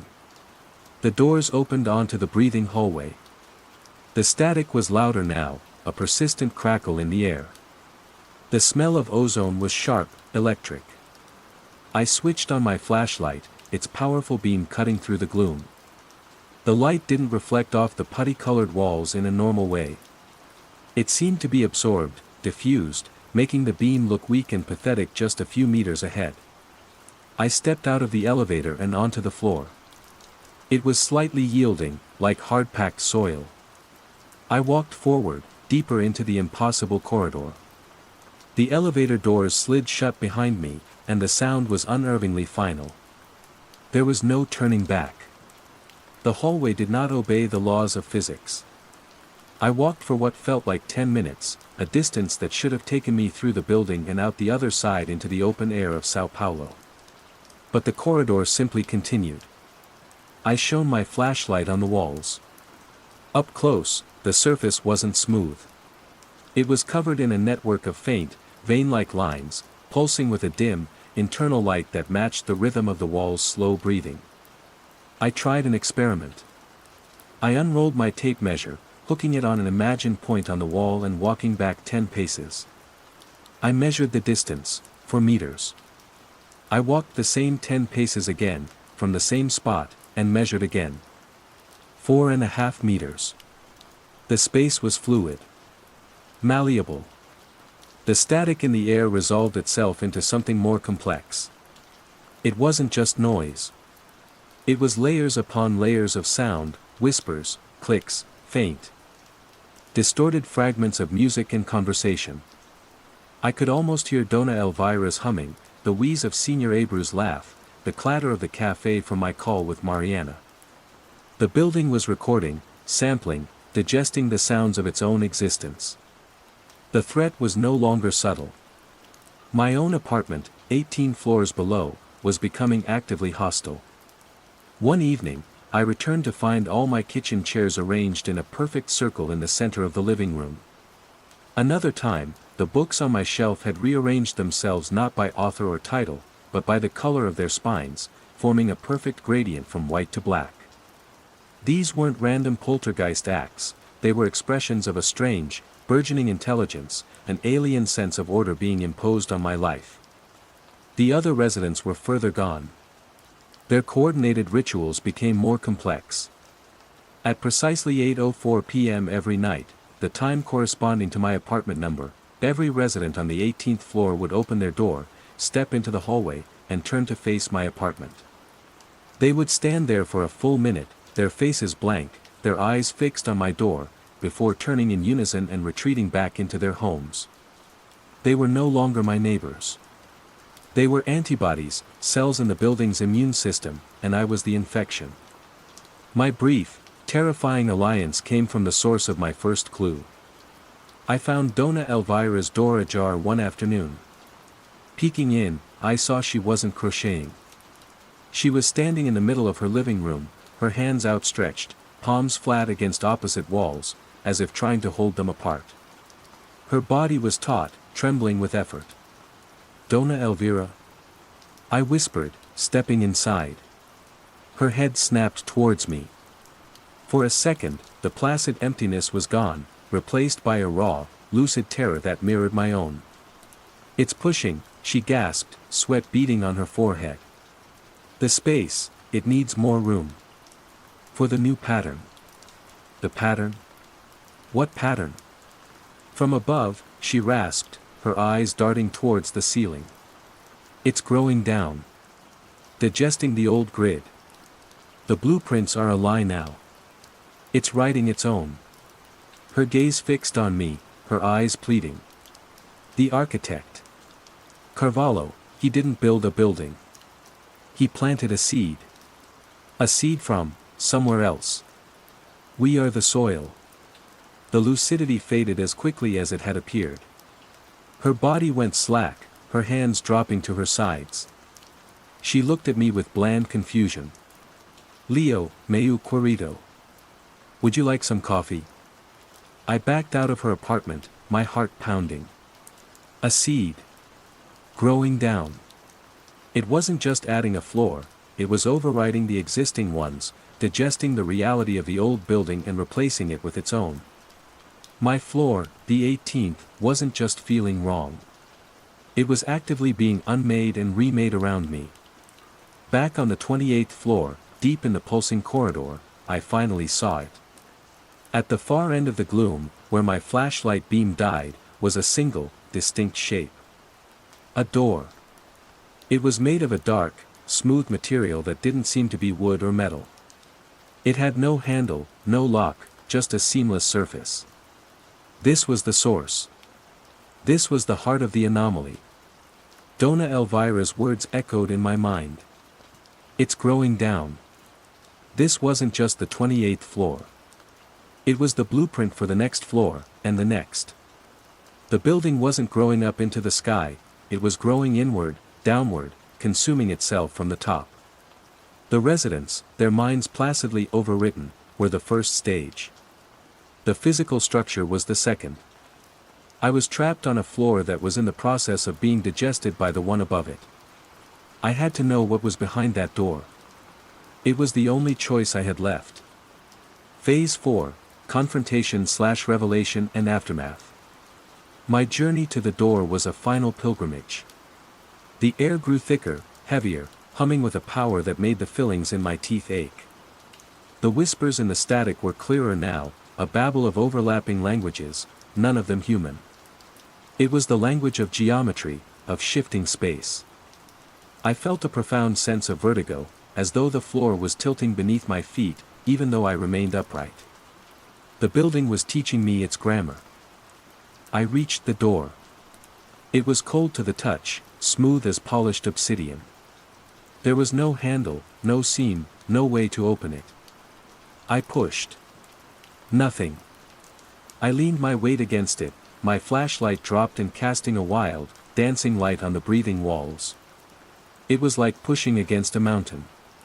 Desperation gave way to a strange intuition, a final surrender to the building's logic. The door wasn't a physical barrier to be forced. It was a conceptual one. You didn't open it. You agreed with it. I closed my eyes. I stopped thinking of it as a door. I stopped trying to impose my reality on it. Instead, I listened. I let the static wash over me, let the rhythm of the pulsing walls synchronize with my own heartbeat. I thought of the architect's words, non-Euclidean growth. I thought of Dona Elvira, the pattern has to be right. I let go of the idea of a hallway, of a floor, of a building. I accepted the impossible space I was in. And the door opened. It didn't swing inward or outward. It dissolved. The obsidian surface receded into nothingness, revealing what lay beyond. My human mind, conditioned by a lifetime of 3 dimensions and linear time, struggled to process the sight. It wasn't a room. It was a view. A window into the engine of the anomaly. I saw a landscape of impossible, cosmic scale. Vast, crystalline structures, like gargantuan versions of my own building, floated in a silent, starless void.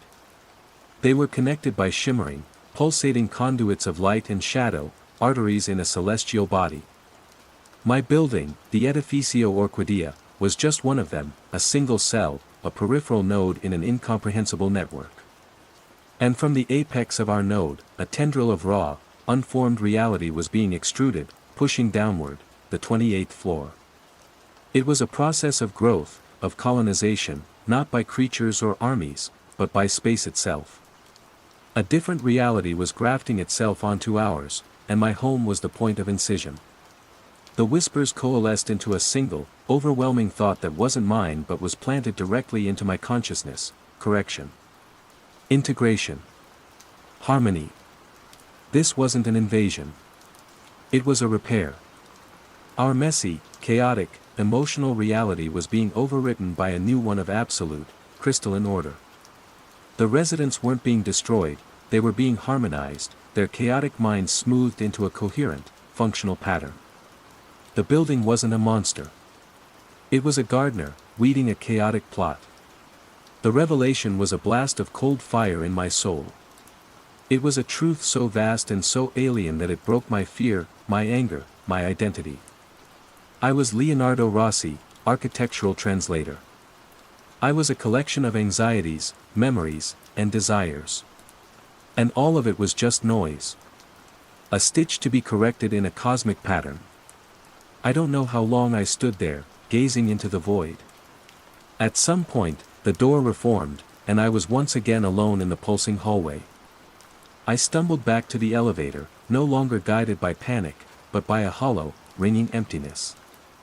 I returned to my apartment on the 18th floor. It looked the same, but I saw it differently. I could see the ghost of the new pattern overlaid on the old one. I could feel the subtle pressure from the floor above, the slow, patient work of digestion. The crack in the kitchen wasn't gone, it had simply been integrated into a new, more complex design I hadn't been able to perceive before. I did not flee. Where would I go? I had seen the scale of it. Running would be like a single skin cell trying to escape the body. The city outside, Sao Paulo, with its glorious, sprawling chaos, now seemed fragile, temporary. A dream about to end. I did not succumb in the way my neighbors had. My awareness, the very thing that had isolated me, now inoculated me. I was not a placid cell. I was a conscious one. I could see the loom, watch the threads. So I adapted. I live here still. I continue my work, translating the designs of men who build with steel and glass, blind to the true nature of architecture. But my life is different. I no longer fight the building. I listen to it. I navigate its shifting spaces. Some mornings, I wake to find my living room is 5 meters wide, and other days it is 6. I simply move my coffee table. I no longer flinch when I see my neighbors performing their quiet, synchronized rituals. I understand they are maintaining the harmony. I am no longer isolated. I am attuned. The static is a constant companion, a language I am slowly beginning to understand. The building is no longer a prison. It is my ecosystem. Last week, I was alone in the elevator. My finger hovered over the familiar button for 18. And then I saw it. Next to the pristine 28-foot, another button had appeared. It was just as clean, just as white, etched with a stark, black 29-foot. I looked at it, and for the first time, I felt no fear. Only a calm, quiet flicker of curiosity. The work was continuing. The pattern was expanding. And I would be here to witness it. My name is Leonardo Rossi. And I live on the 18th floor of a building that is learning to dream. They watch the static. Phase 1, the unsettling mundane. The sound of Melbourne is a composition I know by heart. The rhythmic ding-ding-ding of a tram announcing its imminent departure from Elizabeth Street, the baritone rumble as it rounds a corner, the hiss of its hydraulic doors. The cacophony of Flinders Street Station at 5 p.m., 1,000 hurried footsteps on concrete, layered over the distant clatter of trains arriving from worlds away like Pakenham or Sunbury. The aggressive squawk of a territorial ibis. As a freelance sound mixer, these aren't just noises, they're textures, frequencies, the city's unique audio signature. My job is to isolate the signal from the noise. To find the clean line of dialogue buried beneath the ambient roar. Lately, I feel like I'm the one getting lost in the static. My name is Leo. I live in a shoebox apartment in Brunswick, where the graffiti is more art than vandalism and the scent of roasting coffee beans is a permanent resident. My life is measured in decibels and deadlines. For the past week, I've been working on a pretentious indie short film titled Asphalt Petals, which involved making the sound of a single teardrop hitting pavement sound like a shattering of the protagonist's existential core. It's the kind of work that makes you hyper-aware of the world, but also profoundly disconnected from it. The first time I saw one, I didn't even register it. It was a Tuesday, on the Upfield Line train, rattling home after a long session. The carriage was a familiar tableau of weary commuters. My eyes drifted over a man in a cheap suit, his tie loosened. He was holding his phone up, a few inches from his face, the way one might read a vital email. But the screen was dead. Not just dark, but a flat, lifeless black. He stared into it with an intensity that felt inappropriate for a drained battery. His focus was absolute, his posture rigid. I watched him for 3 full stops, Jewel, Brunswick, Anstey. He didn't move. Not a flicker of an eyelid. Zoned out, I thought, turning back to my own phone, its screen bright with a podcast playlist. Battery probably died mid-video. We've all been there. The train doors hissed open at my stop, and I forgot about him. The second time was 4 days later, at the 24-hour laundromat on Sydney Road. My building's machine had chewed my favorite jumper, so here I was at 2 a.m., listening to the slosh and tumble of the industrial-sized washers, the air thick with the smell of warm detergent and damp fabric. In the corner, mounted on the wall, was an old cathode ray tube television. It wasn't tuned to anything, just fizzing with a frantic, monochrome blizzard of static. The sound was a low, constant SEH. A woman was standing in front of it. She wore a faded university hoodie and had a laundry basket full of neatly folded clothes at her feet. She wasn't waiting for a cycle to finish. She was watching the static. Her head was tilted at a slight, curious angle, her arms limp at her sides. Her stillness was uncanny. A pocket of absolute zero in the vibrating, humming room. The chaotic dance of black and white dots held her completely captive. I felt a prickle of unease, a discordant note in the night's quiet rhythm. I remembered the man on the train. 2 points of data. Not a line, not yet. Just two weirdos in a city of millions. I told myself it was nothing, that I was overtired, my brain cross-wiring from listening to the same 3 seconds of audio on a loop for 8 hours straight. I grabbed my damp clothes, stuffed them into a bag, and left, the sound of the static following me out into the cool night air. But the pattern was beginning to form, whether I wanted it to or not. I started noticing them. Not every day, but often enough. A teenager leaning against a 7-Eleven, phone held aloft, staring into the black mirror of its screen. A woman in a business suit, paused on the steps of an office building, her gaze fixed on her dead tablet. They were always alone, always silent. Statues of disconnection. My sister, Chloe, called it screen zombies. I'd brought it up over Sunday lunch at her place in Coburg, the scent of her roast lamb a comforting anchor to reality. I'm telling you, Chloe, it's weird, I said, pushing a roasted potato around my plate. It's not just scrolling. They're fixed. The screens are off. She laughed, a warm, easy sound that made my concerns feel ridiculous. Leo, have you seen people lately? We're all one software update away from becoming cyborgs. Their phone dies and their brain just blue screens for a minute. It's the 21st century version of staring into space.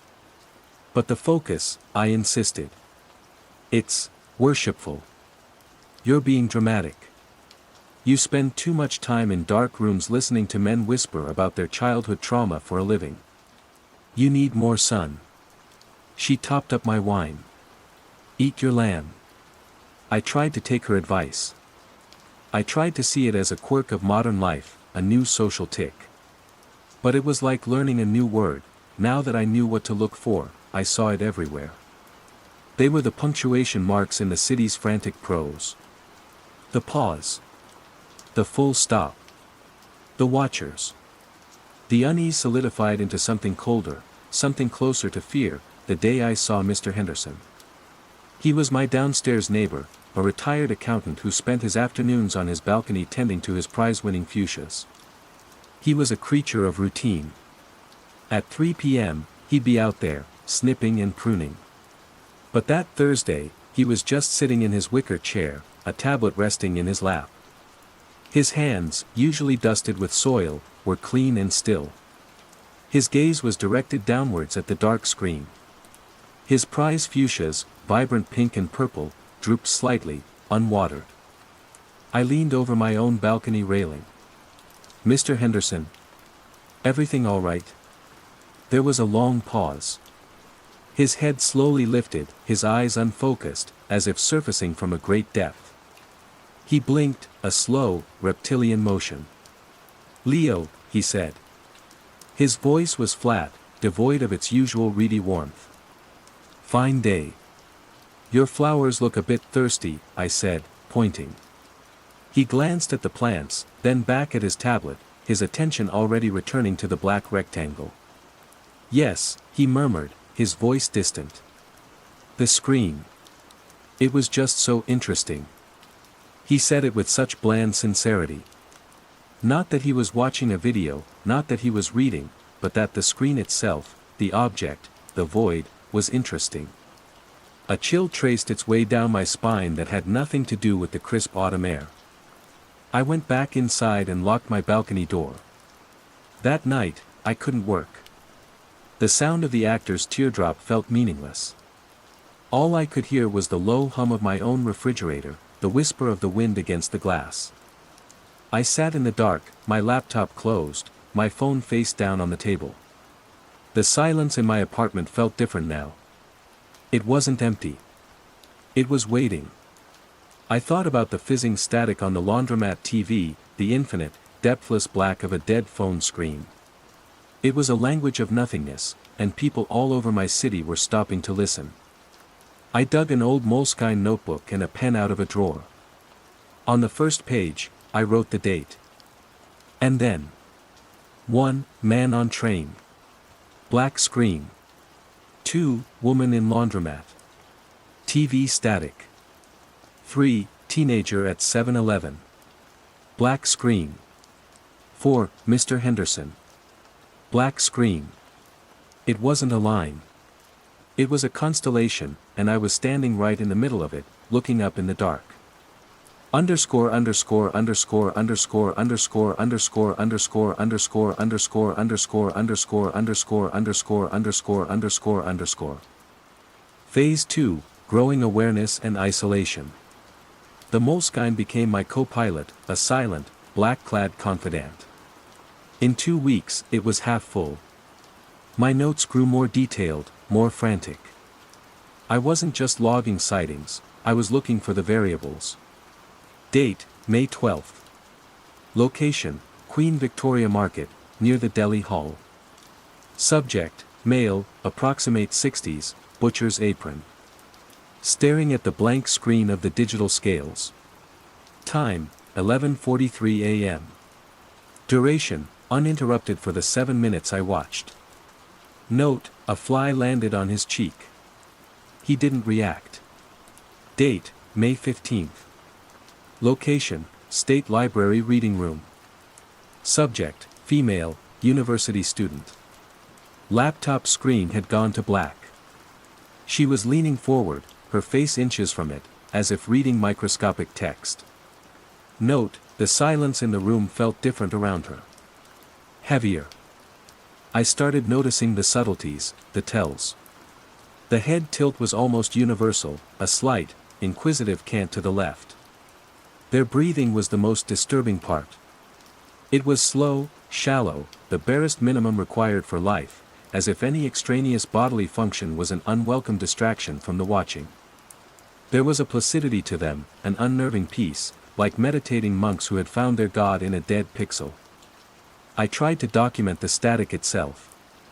Using my phone, discreetly, always with a full battery, I recorded the hissing TV in an electronics store window. I took high-resolution photos of dead monitors. Back in my apartment, I loaded the audio into my editing software, running it through spectral analyzers. It was just noise. White noise, pink noise, a chaotic hash of frequencies with no discernible pattern. It was the sound of entropy. And yet, they found a signal in it. My work suffered. I delivered the audio for Asphalt Petals 2 days late. The director complained that my mix was distracted and lacked focus. He was right. All I could hear underneath the dialogue was a phantom hiss, the ghost of the laundromat TV. The growing obsession put a chasm between me and Chloe. I went to her house for dinner again, my notebook in hand like a prosecutor presenting evidence. There were 12 on my tram ride here, Chloe, I said, my voice tight. 12. An entire section of the carriage, all facing their phones. Silent. She put down her fork, her expression a mixture of pity and concern. Leo, this is getting out of hand. You look terrible. You're not sleeping, are you? How can I sleep? Don't you see it? I see people on their phones. It's what people do. No, I insisted, tapping the notebook. This is different. Mr. Henderson's fuchsias are all dead. He just sits there now. His wife left to stay with her sister in Ballarat. She said he wouldn't talk to her anymore. That's sad, Leo, genuinely. Maybe he's depressed. Maybe they're all depressed. It's not some sci-fi conspiracy. She reached across the table, her hand covering mine. I'm worried about you. This obsession, it's not healthy. Maybe you should talk to someone. Dr. Finch, maybe. Dr. Finch was the GP we'd seen since we were kids. The suggestion felt like a betrayal. She didn't believe me. She thought I was the one who was broken. I pulled my hand away, the notebook feeling heavy and foolish. The chasm had widened into a canyon.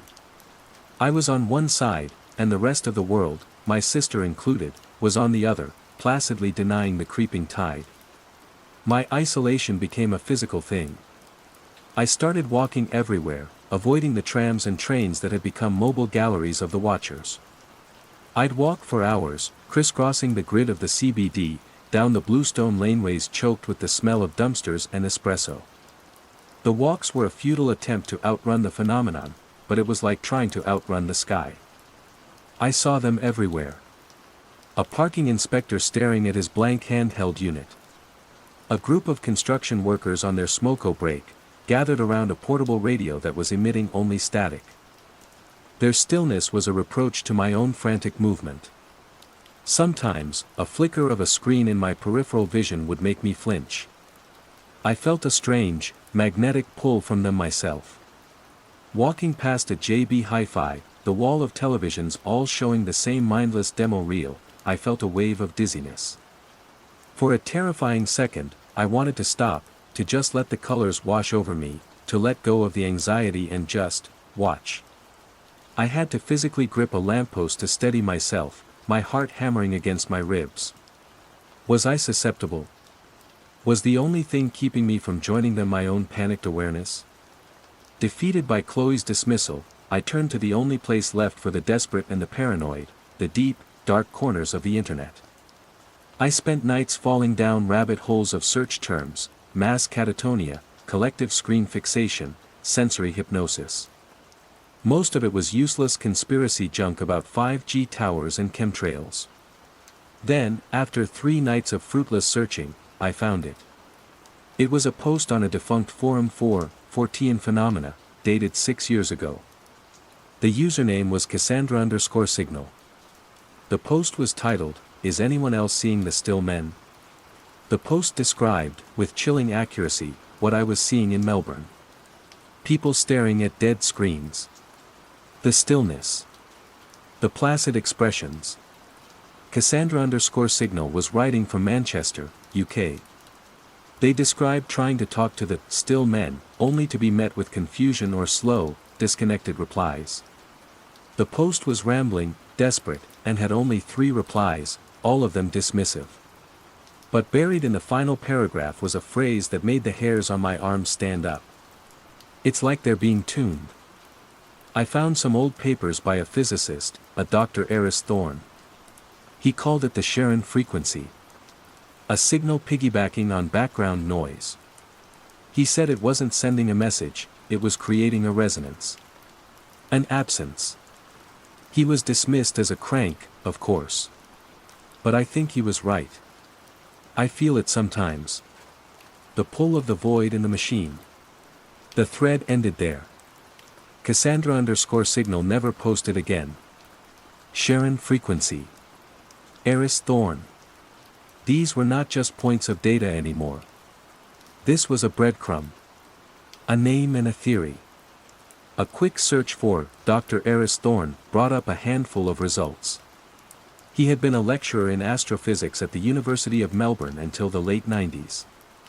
There was a single, scathing article from a university paper in 1998, labeling his research into consciousness fields and cosmic microwave background radiation as pseudoscientific nonsense that was bringing the department into disrepute. He was quietly let go shortly after. There was no recent information. No social media, no new publications. He had simply vanished. But he had been here.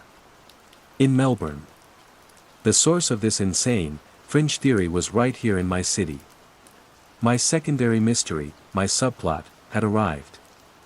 Finding Eris Thorne was no longer just about understanding the Watchers. It was about proving to myself, and to Chloe, that I wasn't going crazy. It was about finding the source of the signal in a world drowning in noise.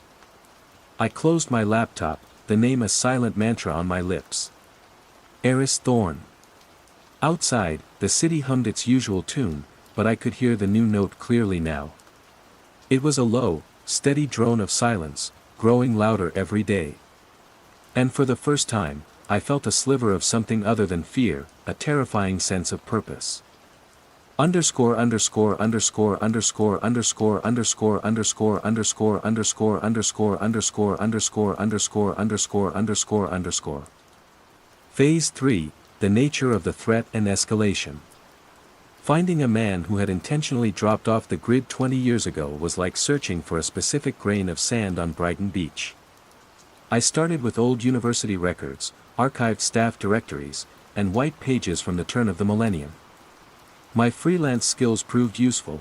I was used to sifting through hours of useless material to find a single, usable artifact. After a week of digital archaeology and a few carefully worded phone calls to university administration offices where I pretended to be an old student wanting to reconnect, I got a hit. A forwarding address, from 2002, for a property in the Dandenong Ranges. Olinda. The name of the town sent a jolt through me. It was close, less than an hour's drive. A place people went to escape the city, to surround themselves with towering mountain ash and thick fern gullies. A perfect place to hide from the world. The drive out of Melbourne was a journey through the escalating stages of the contagion. In the inner suburbs, the Watchers were still a minority, strange islands of stillness in a flowing river of humanity. But as I passed through the outer suburbs, Ringwood, Croydon, the ratio began to shift. I saw a mother in a park, pushing an empty swing, her eyes fixed on the black screen of a baby monitor in her lap while her toddler sat on the grass, crying for her attention. At a petrol station, the attendant was a watcher, staring at the dead screen of the cash register, while a line of frustrated drivers honked their horns outside. The quiet was spreading.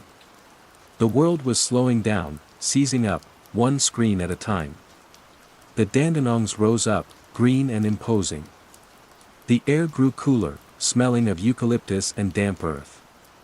The address led me up a winding, narrow road to a small, weather-beaten cottage almost swallowed by the forest.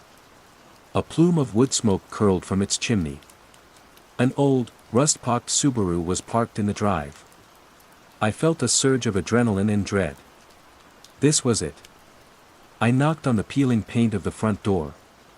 For a long moment, there was only the sound of the wind in the trees and the frantic chirping of unseen birds. Then, the sound of bolts being drawn, and the door creaked open a few inches.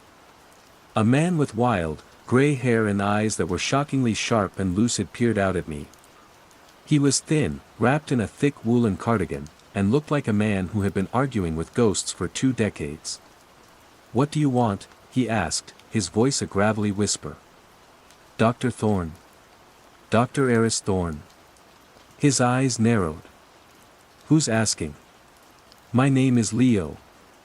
I read about your work, the Sharon frequency. I think it's happening. Now. In Melbourne." The door opened wider. He stared at me, his gaze sweeping over my face, searching for something. "You see them, then," he stated, not a question. "The Watchers." He used my word. My private name for them. A wave of vertigo washed over me. I wasn't alone. He ushered me inside. The cottage was a chaotic nest of books, papers, and strange, archaic-looking electronic equipment. Wires snaked across the floor like vines. An old oscilloscope sat on a workbench, its green line perfectly, unnaturally flat. The air smelled of wood smoke, old paper, and ozone. "Tea?" he asked, already moving towards a small kitchenette. "You look like you need it." For the next 2 hours, Eris Thorne laid out his theory. It wasn't just a theory, to him, it was gospel. It was the reason he lived in this self-imposed exile. It's not a signal in the static, he explained, pacing in front of his cold fireplace. That's the common mistake. The static is the medium, not the message. The Sharon frequency, as I called it, isn't information. It's a fundamental resonance of spacetime. A sort of cognitive gravity. He spoke with the fervent energy of a man who hadn't had a willing audience in years.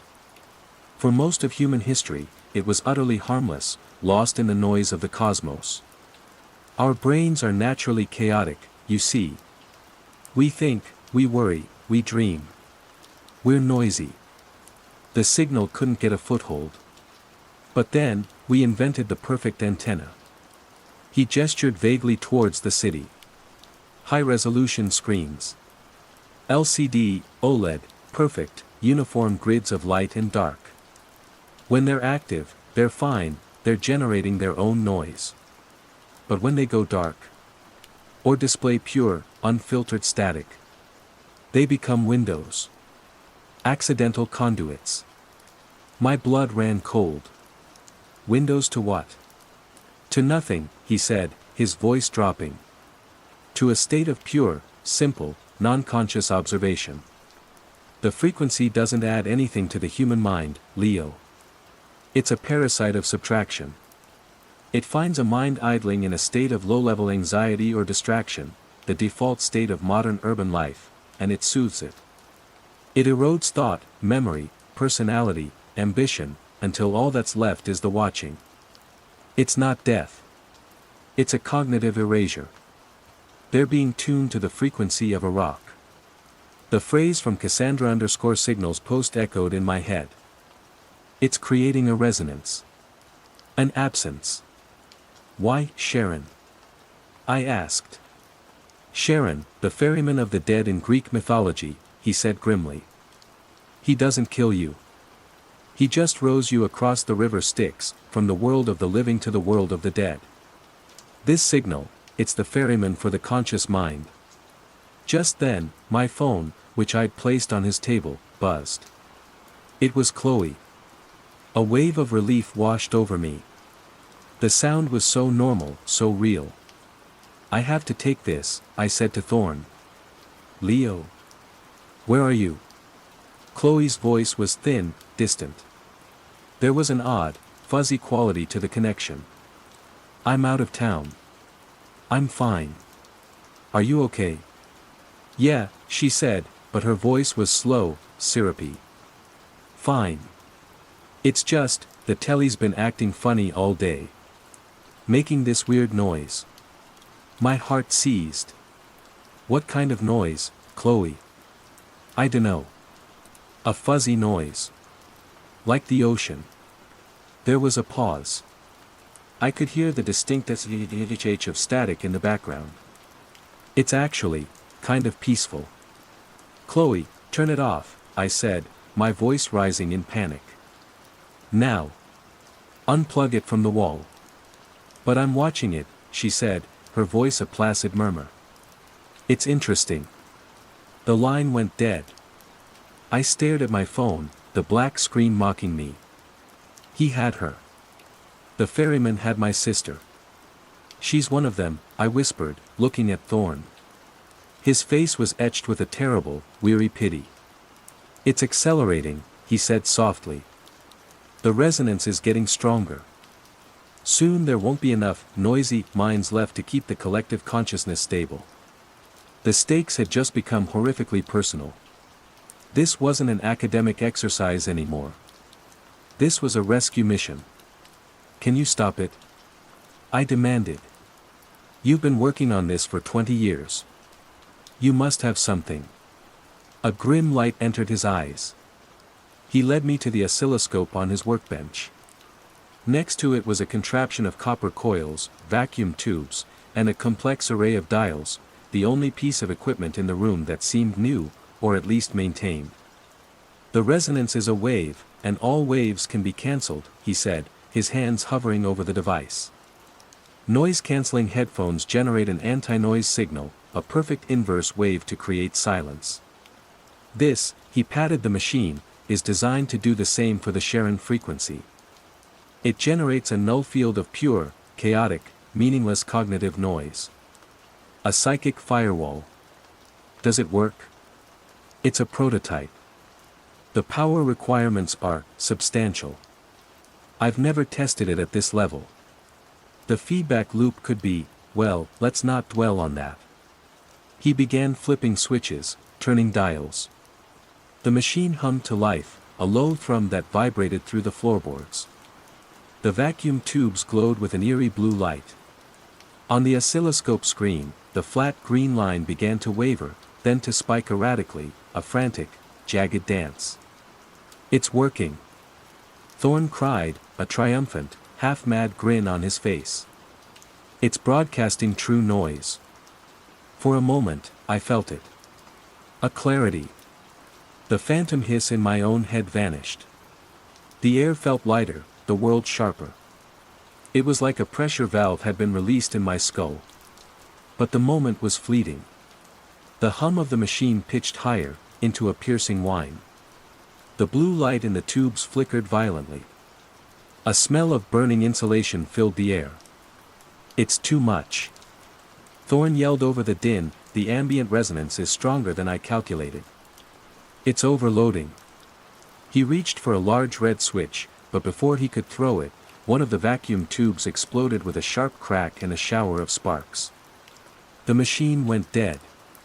The piercing whine was replaced by a sudden, profound silence. And in that silence, I noticed something new.